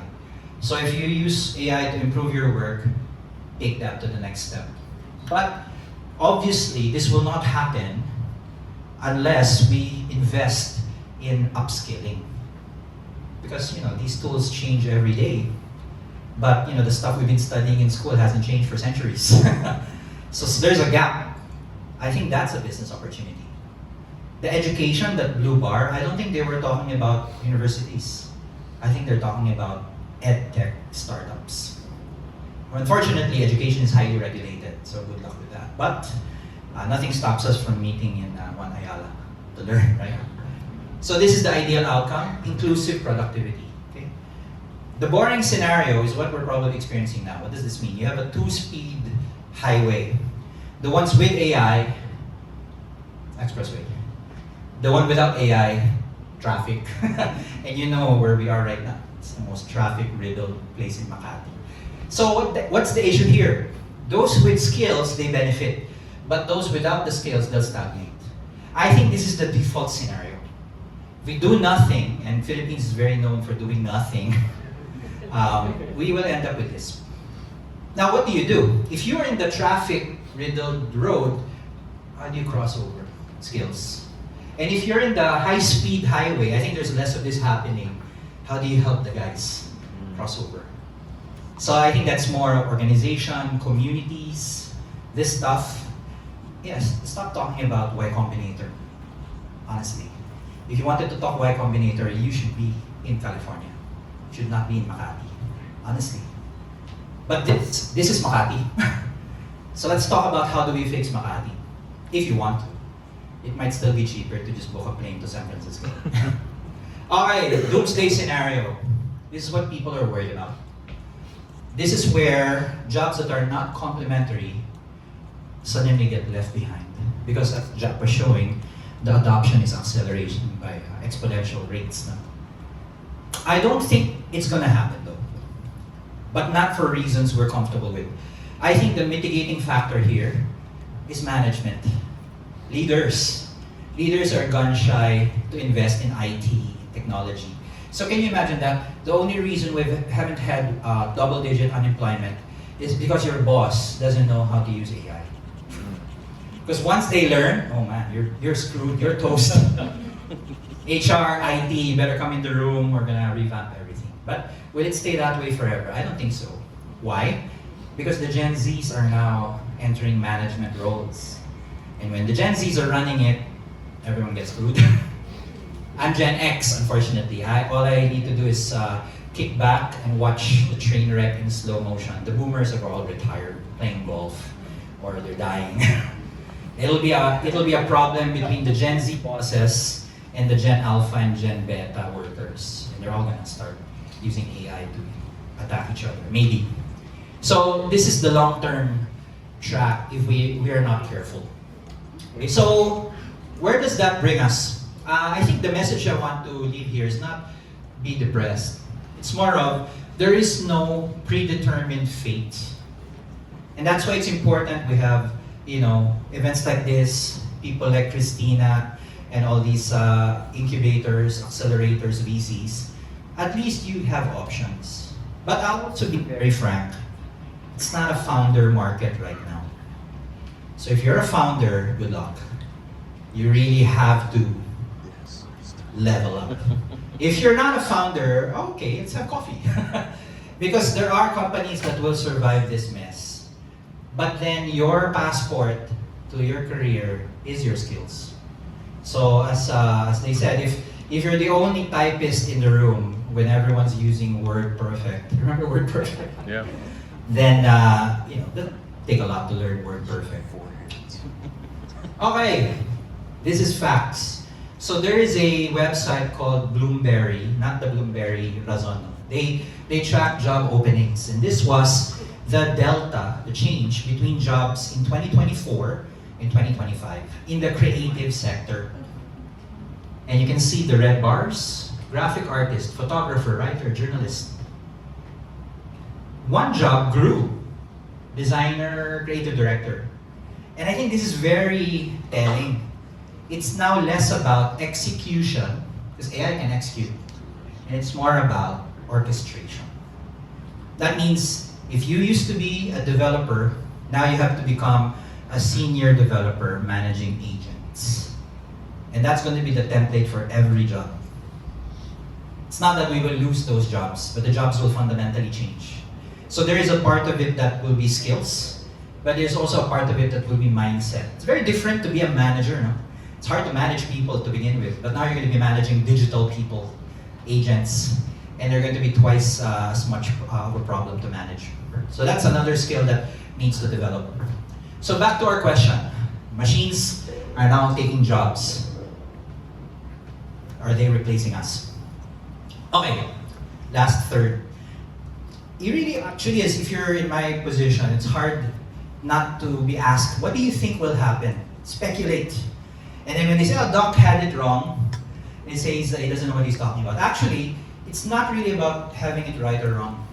I do not think we are speculating enough. Because this is the time where so many opportunities, so many options are in front of us. But we're still going about our day the same way we did 10 years ago. Yeah. So I'll give you a few bits of speculation on my part. I might get some right or wrong, but hopefully you inherit that. Don't be afraid to be wrong. And you can always change direction if you're wrong. The first part is content. This was the infamous lawsuit, $1.8 trillion, filed by Getty against Stability AI. This is in the era of Mid-Journey and Stable Diffusion. And they said, Stability infringed on our copyright. And you know what happened? That lawsuit was dismissed. Because in most cases, could be a few, some lawyers can correct me if I'm wrong, it's only a copyright infringement if you reproduce the same image. But if you look closely, the images are actually different. They look similar. In fact, these players are deformed. These are early days of image generation. So they could not prove that this image was this image. But then the argument of Getty was, well, to produce this image, they must have trained on this image.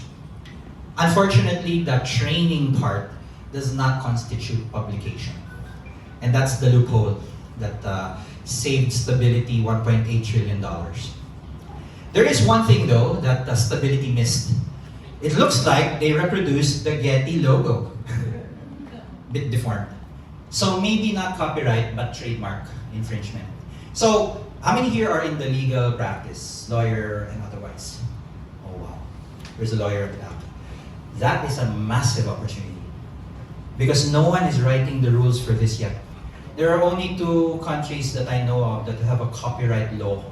One is Vietnam. They passed an AI law last December. And the other one is Kazakhstan, of all places. And that's what I'm using as my basis. In Kazakhstan, they treat training as distinct for publication. But you can be in infringement if you train on copyrighted data if you did not ask permission. So at least they have the solution. In Japan, AI is exempt from copyright. Can you imagine that? So all the manga and anime people are pissed out. Of course, copyright leads us to this phenomena. You can now reproduce any image you want. Do you know this person? I'm not going to say who this person is. But the point is, if you did not know this person, would you know that these were fake photos? Hard, no? I don't know if she looks more like this now or this. So, diba? I generated these 2 years ago. So these are old photos. Nowadays, the state of the art in deepfakes is really hard to tell if they're real or not. This guy looks suspiciously similar to someone on the run, right? But can you guess who the original photo was? Not the deepfaked one. Recognize this? Clue has two popular films involving fighter jets. Tom Cruise. What about this? James Dean. Yeah, you got it. In one look, James Dean. This is too obvious. Of course. Yeah. Godfather. So, sorry, Tom Cruise, James Dean, and Brando. You know, people are gonna be forever marred. Okay, pop quiz. Photo on the left is AI. Raise your hand. Left. Photo on the right is AI. Raise your hand. Yes. Okay. Clicker. Let's do this again.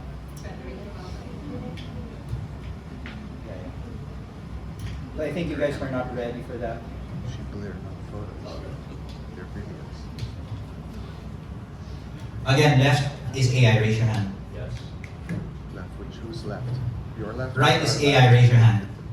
It's the same, isn't it? In the odd chance, both are AI. Raise your hands. Okay.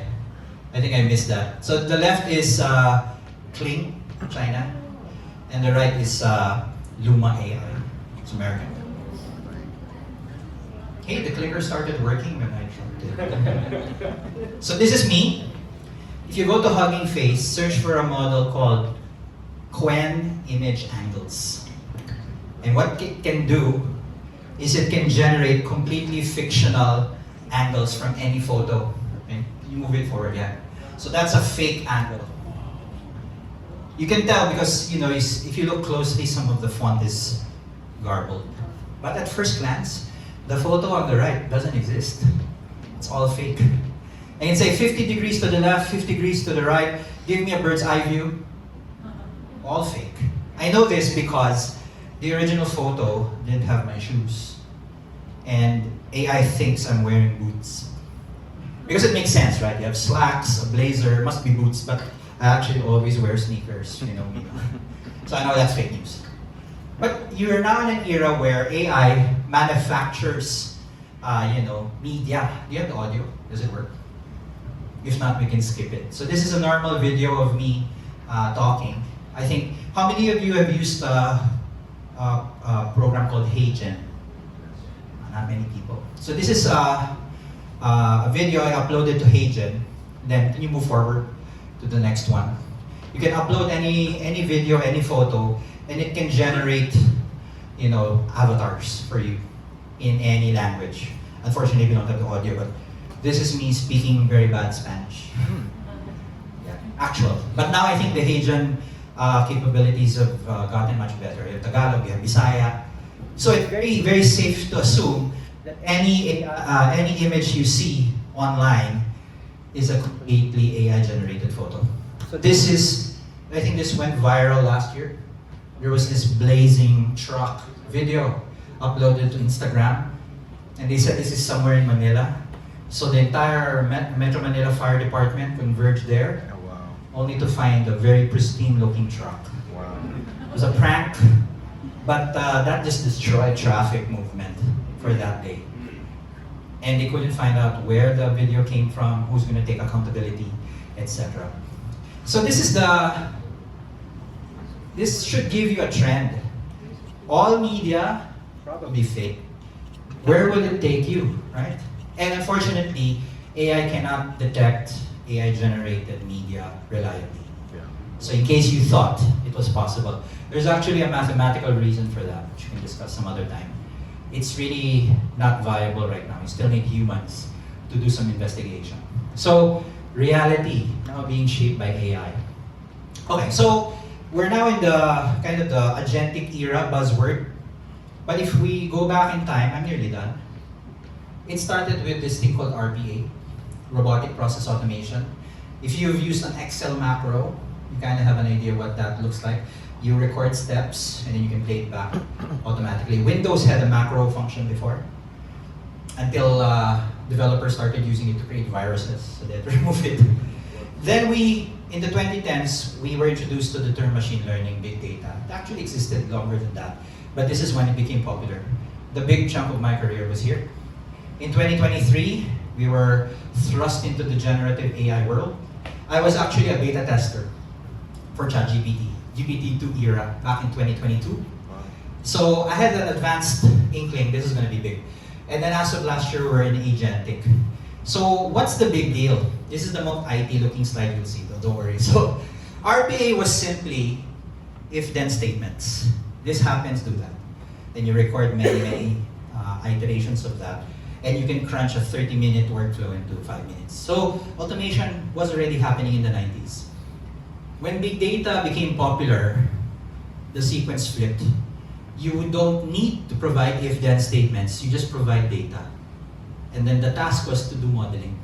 So many data analysts, data scientists, AI, they know it from this era. Give me data first, and I will model. But then when Gen AI came out, the sequence flipped again. Do not need to train the model, it came with data. But you needed to prompt it. And that's why I think to this day, there are still some hardline AI people who don't really think Gen AI is real AI.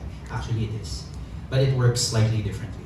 And then, so circa 2024, people found out, oh, I can augment the data using a process called RAG.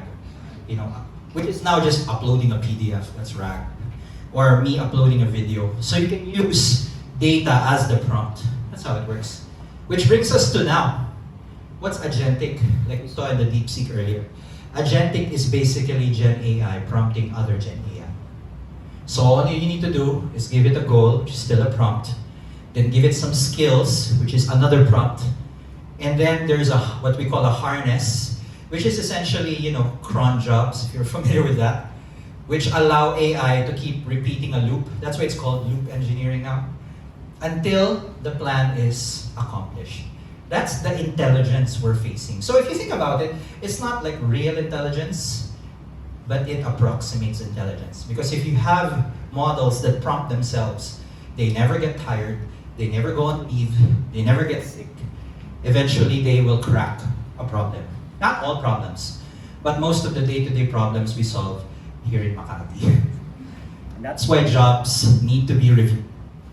Okay, so if agentic is where we are we headed? I think both Christina and Jack hinted on this.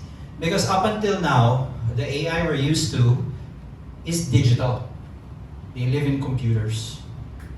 But then we now have the capability to bring them out of the computer, where they will now gain bodies. That's actually not a robot, that's a person pretending to be a robot. What I meant was this. This is called embodied AI, which now combines robotics with generative AI. Now, why is this a big deal? And this is probably not the best example of it. I couldn't get a video of Unitree doing kung fu or dancing, but the idea there is, up until now, even with agentic AI, you really needed to provide it with instructions. But then if you put it in a physical, it doesn't have to be humanoid, it can be a self-driving car or any physical body, what does it have? Sensors. So these kinds of AI will have a constant input of data, whether visual data, audio data, tactile physical data. And I think when we get to that era, which is happening now, still experimental, that's probably where AGI will come from. Because these types of AI will always be on.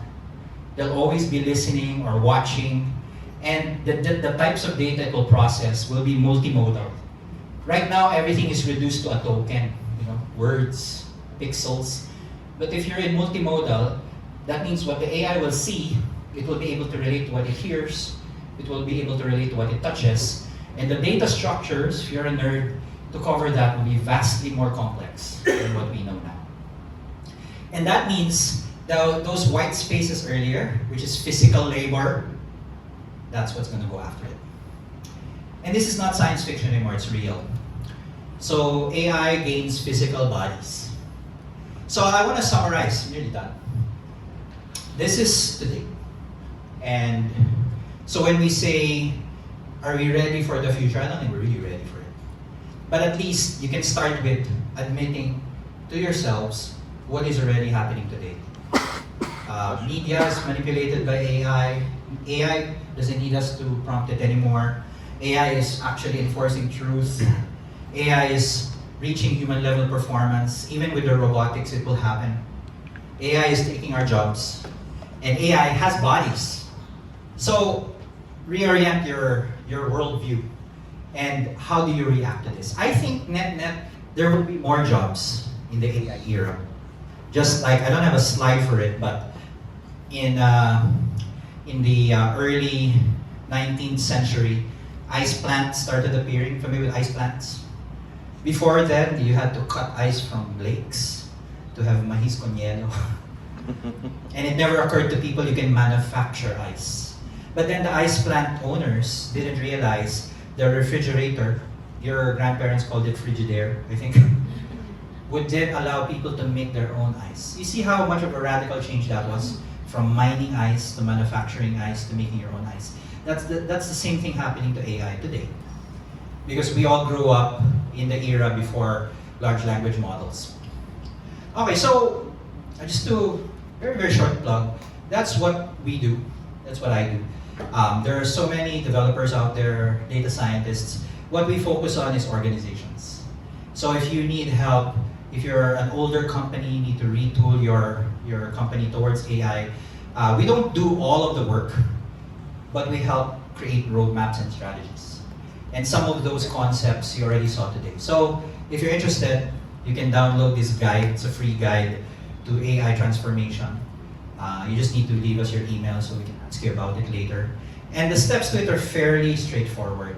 I think given all of these overwhelming details, just admit to yourself, where do I fit? Where does my company fit? And then later, we'll be able to, might be able to give you some pointers. Most of the time, companies just invite me to give a talk like this and then they're off.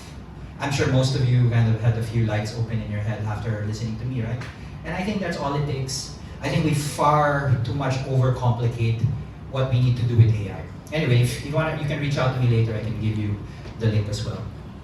Okay, so I want to wrap up. How many of you considers photography an art? Now, out of curiosity, how many don't?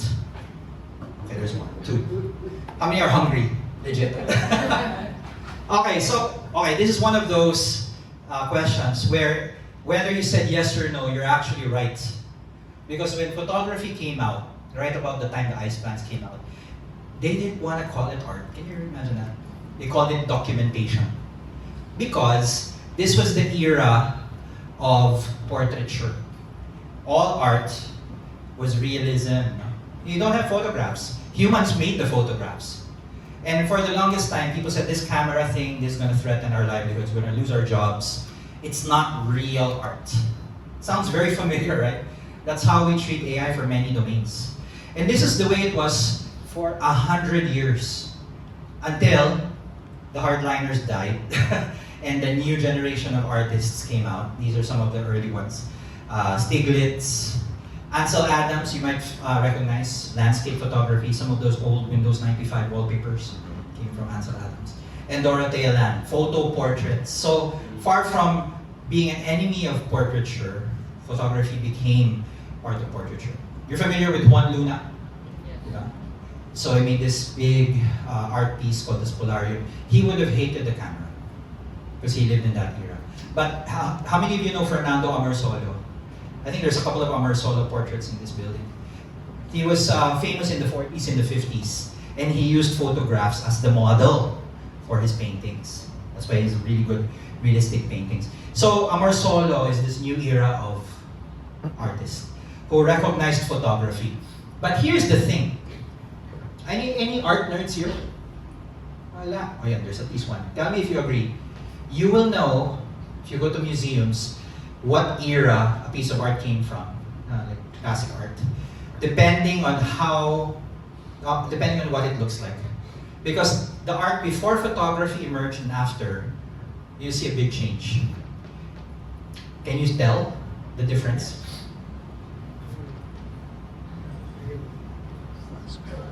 The art before photography was photographic. They tried to capture reality. While after photography, became crazy, abstract. So it's almost like saying, if you're an artist, before the camera, you are the camera. But after the camera, just give realism to the photographers. There's no way we're gonna match it. But we're gonna get more emotional, abstract. You have paintings that look like splotches on the wall. In fact, some splotches on the wall might be mistaken for art these days. There's this art thing sold in 2024. There was a banana taped to a wall, remember that? And then some crypto douchebag bought it for $7 million. And then he just ate the banana, Jesus. Okay. You can see it here. Rembrandt, before the camera. Picasso, camera exists. And noses and eyes go everywhere. Diba? So what's the lesson here? You can tell from Photoshop. You know Photoshop, I'm sure, right? Photoshop was hated by photographers when it came out. Because it's cheating. What you have to spend effort to do with your camera, developing 2 clicks on a Photoshop filter will do it. So even photography had a thing. And I think it became obvious in 2012. This is the era where Kodak went bankrupt. But they're still alive apparently now. And Instagram was bought by Facebook for $1 billion. And I think they're making Facebook north of 20 billion a year. I think this was the cutoff. Before this, photography was analog. After this, photography was digital. And everything else appeared. What happened in 2012? We got the Data Privacy Act, the cybercrime law, the word data scientist became popular. I think that was the start.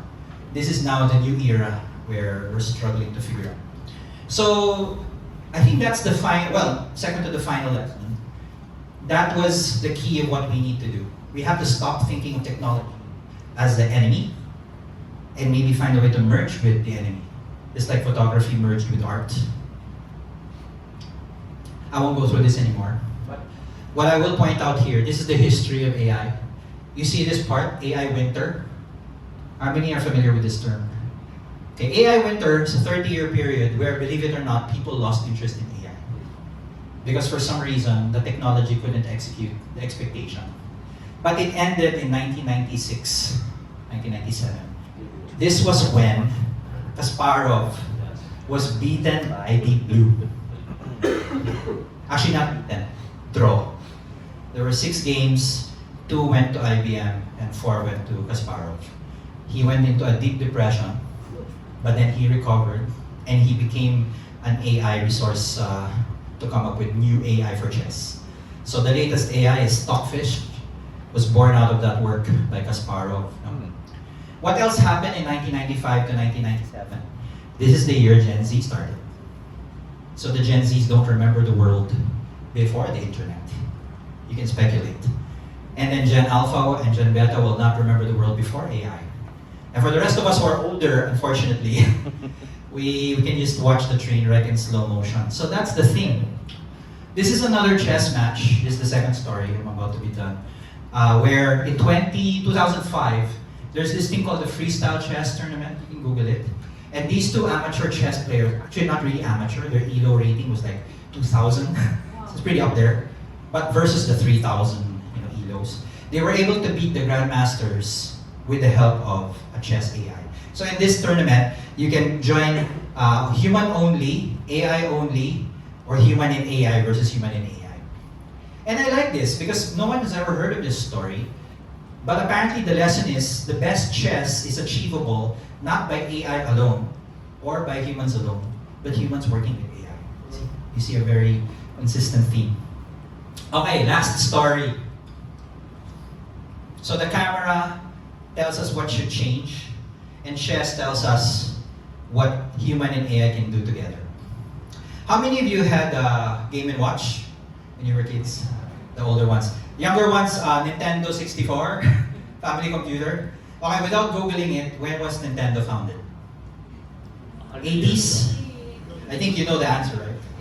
80s? It can't be, we used it in the 80s. 70s? 60s? I think it's 100 years old. You already heard the answer. It's 1889. Oh, wow. Their first product, playing cards. Wow. I'm sure the people alive during this era were dead by the time this thing came out. So why am I ending the story with Nintendo? The mission of Nintendo, and they're thriving today, they're now an AI company, is to put a smile on the faces of everyone we touch. And maybe back in the day, it's playing Baccarat or poker or blackjack, right? And then later it became Game & Watch, and then now it's AI.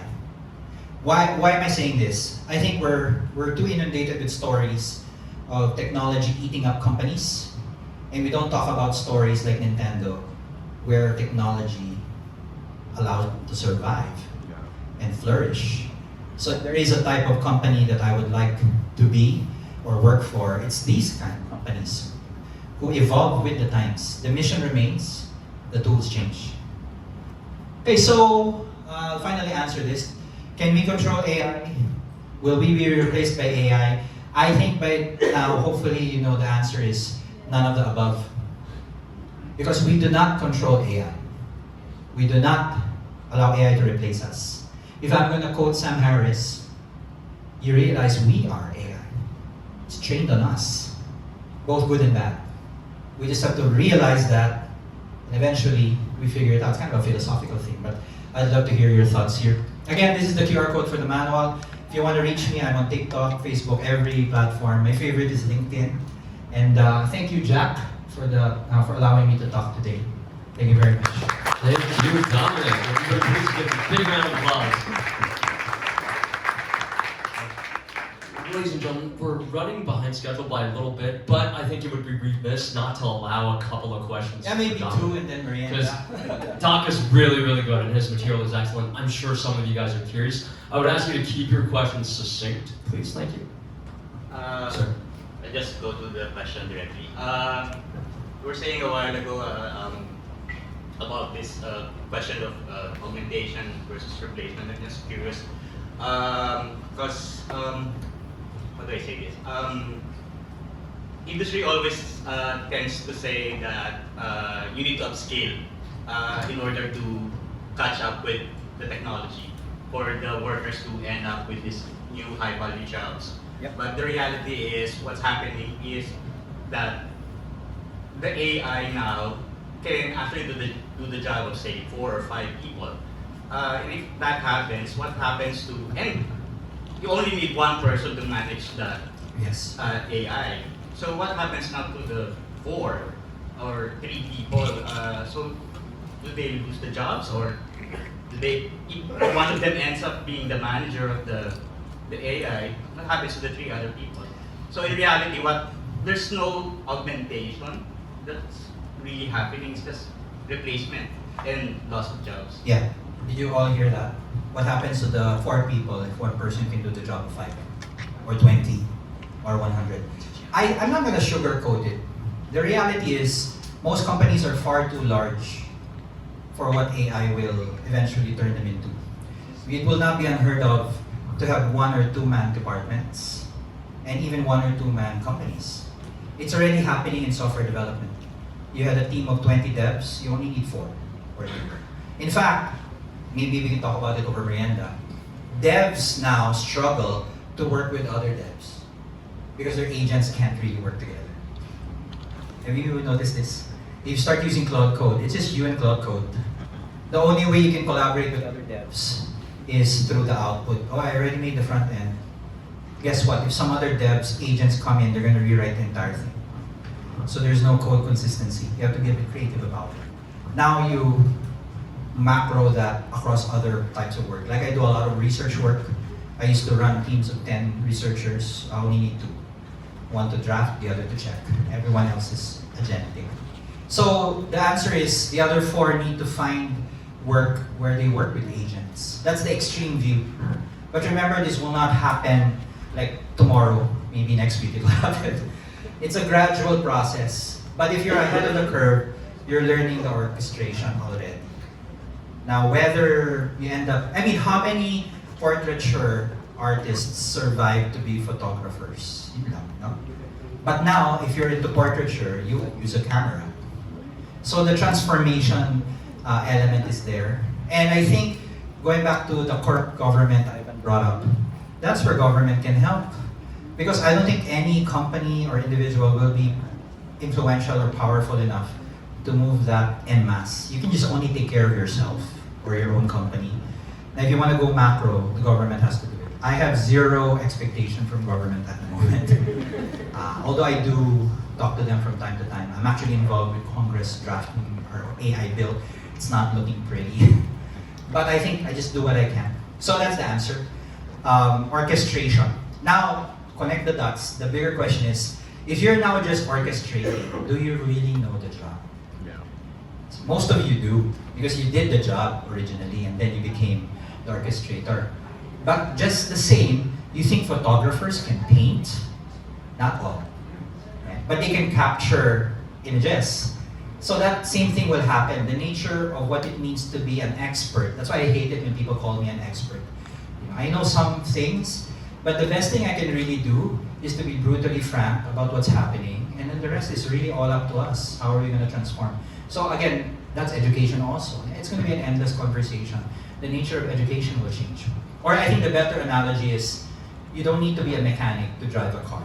Yeah. Right? Eventually, cars will drive themselves. So you don't need to be a driver to go from point A to B.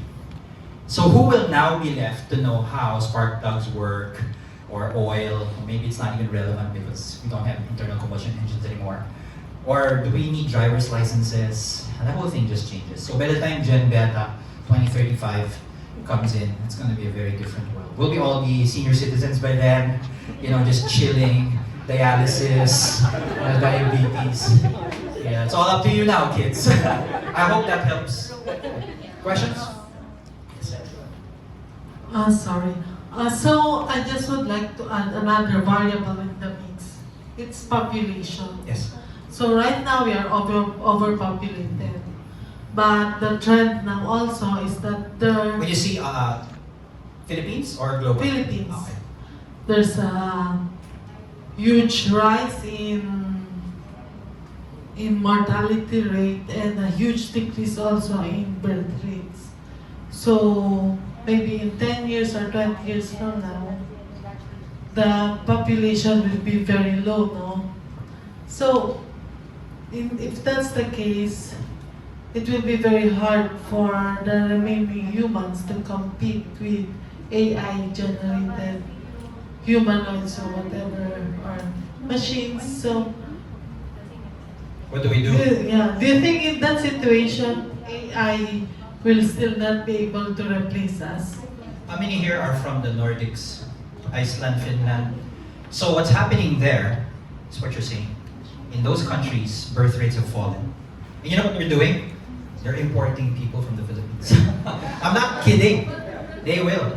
To replenish the economy. But again, I think that's just the tip of the iceberg.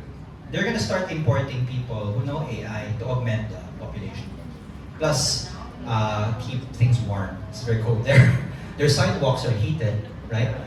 So the point is, our birth rates are falling. That's, I think, a fact.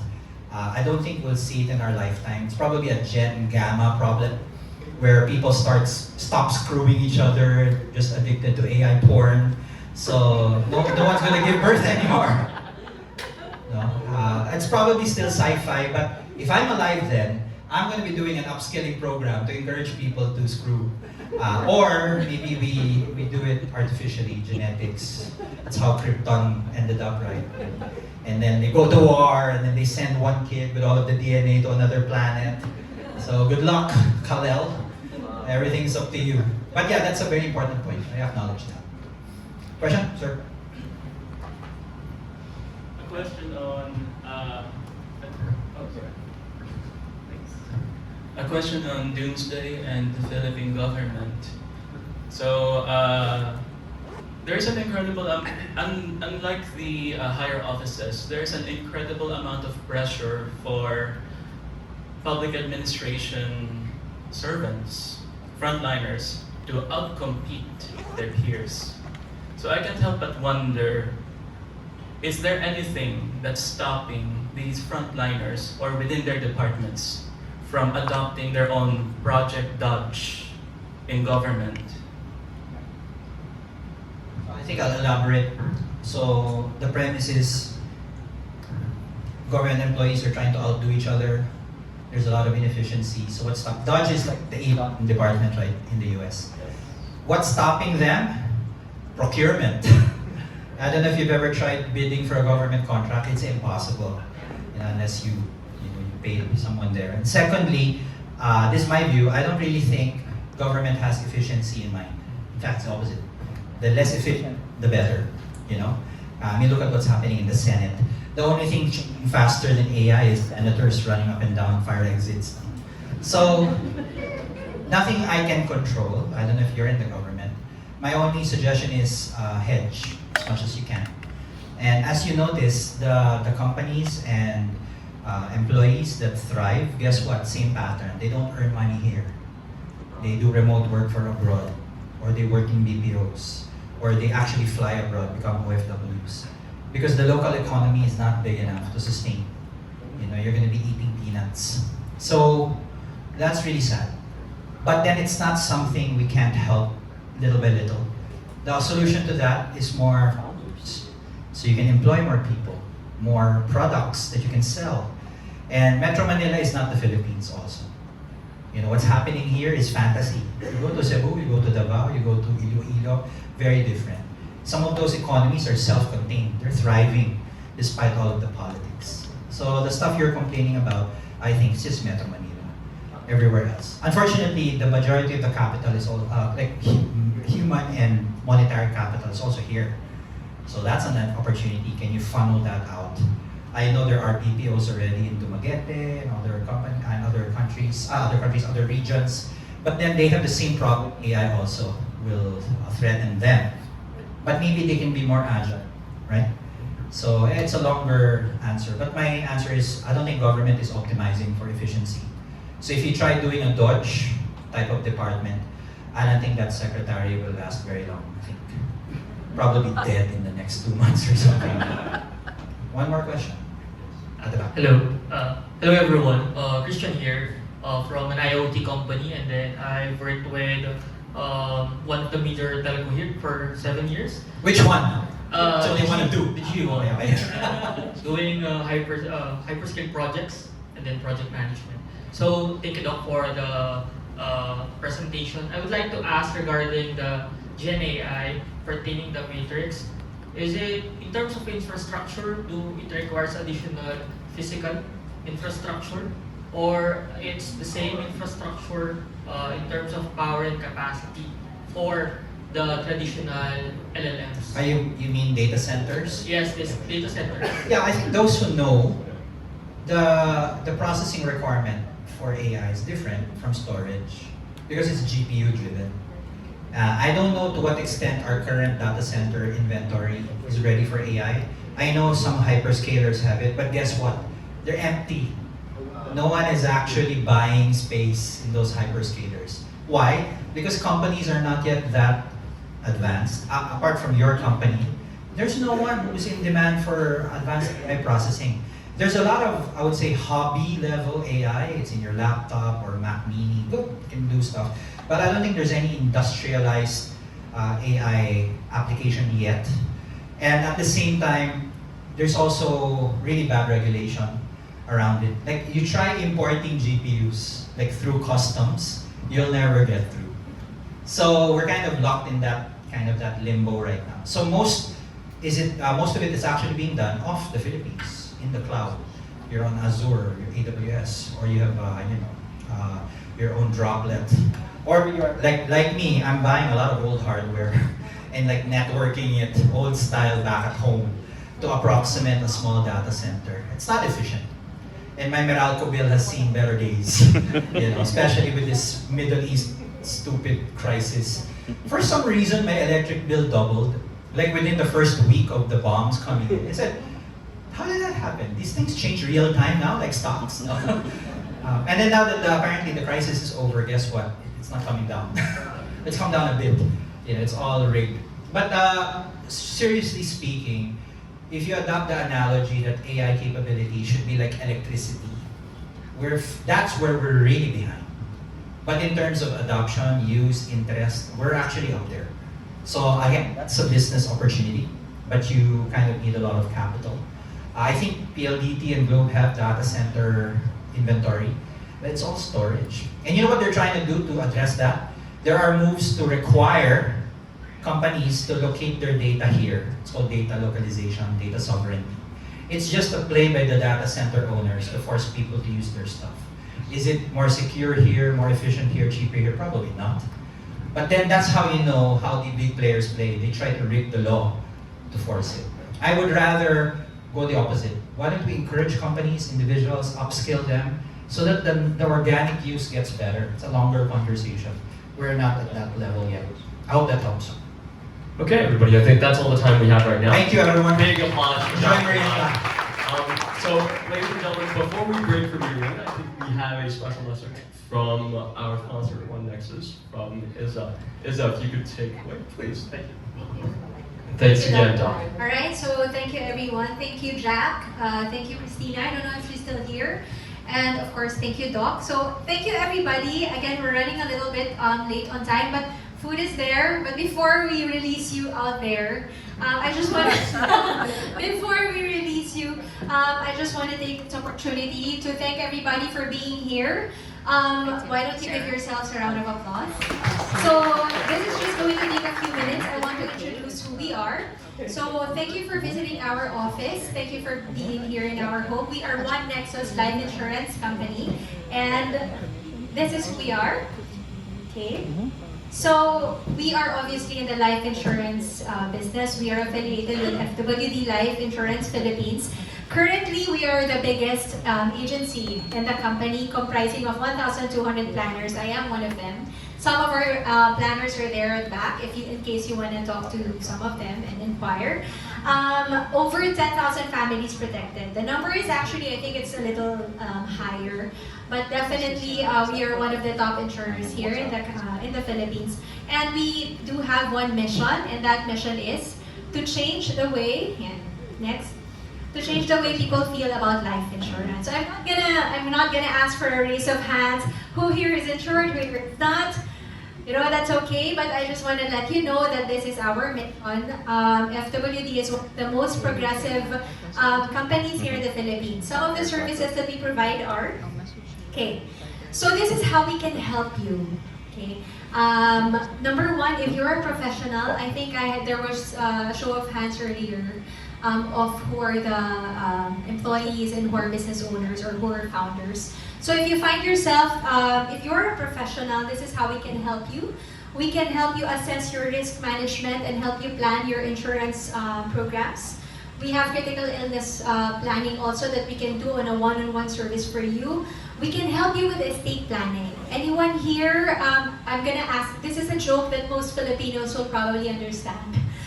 Do you know what the most popular game is that we play during reunions? No, not Pusoido. Agawan Lupa. Agawan Lupa is, I don't know how you translate that in English, but basically, Agawan Lupa happens when you don't plan properly Land grabbing. for the district. Land grabbing, that's right. When you don't plan properly the distribution of your estate, of your properties, then that's what's going to happen. But we can help you prevent that from happening through estate planning. Retirement funding, and if you need funding for your children's education, we can help you with that. If you're a founder, I think there was show of hands earlier for founders or business owners. Regardless of the size of your business, this is how we can help you also. We can help you plan for your employee retention management.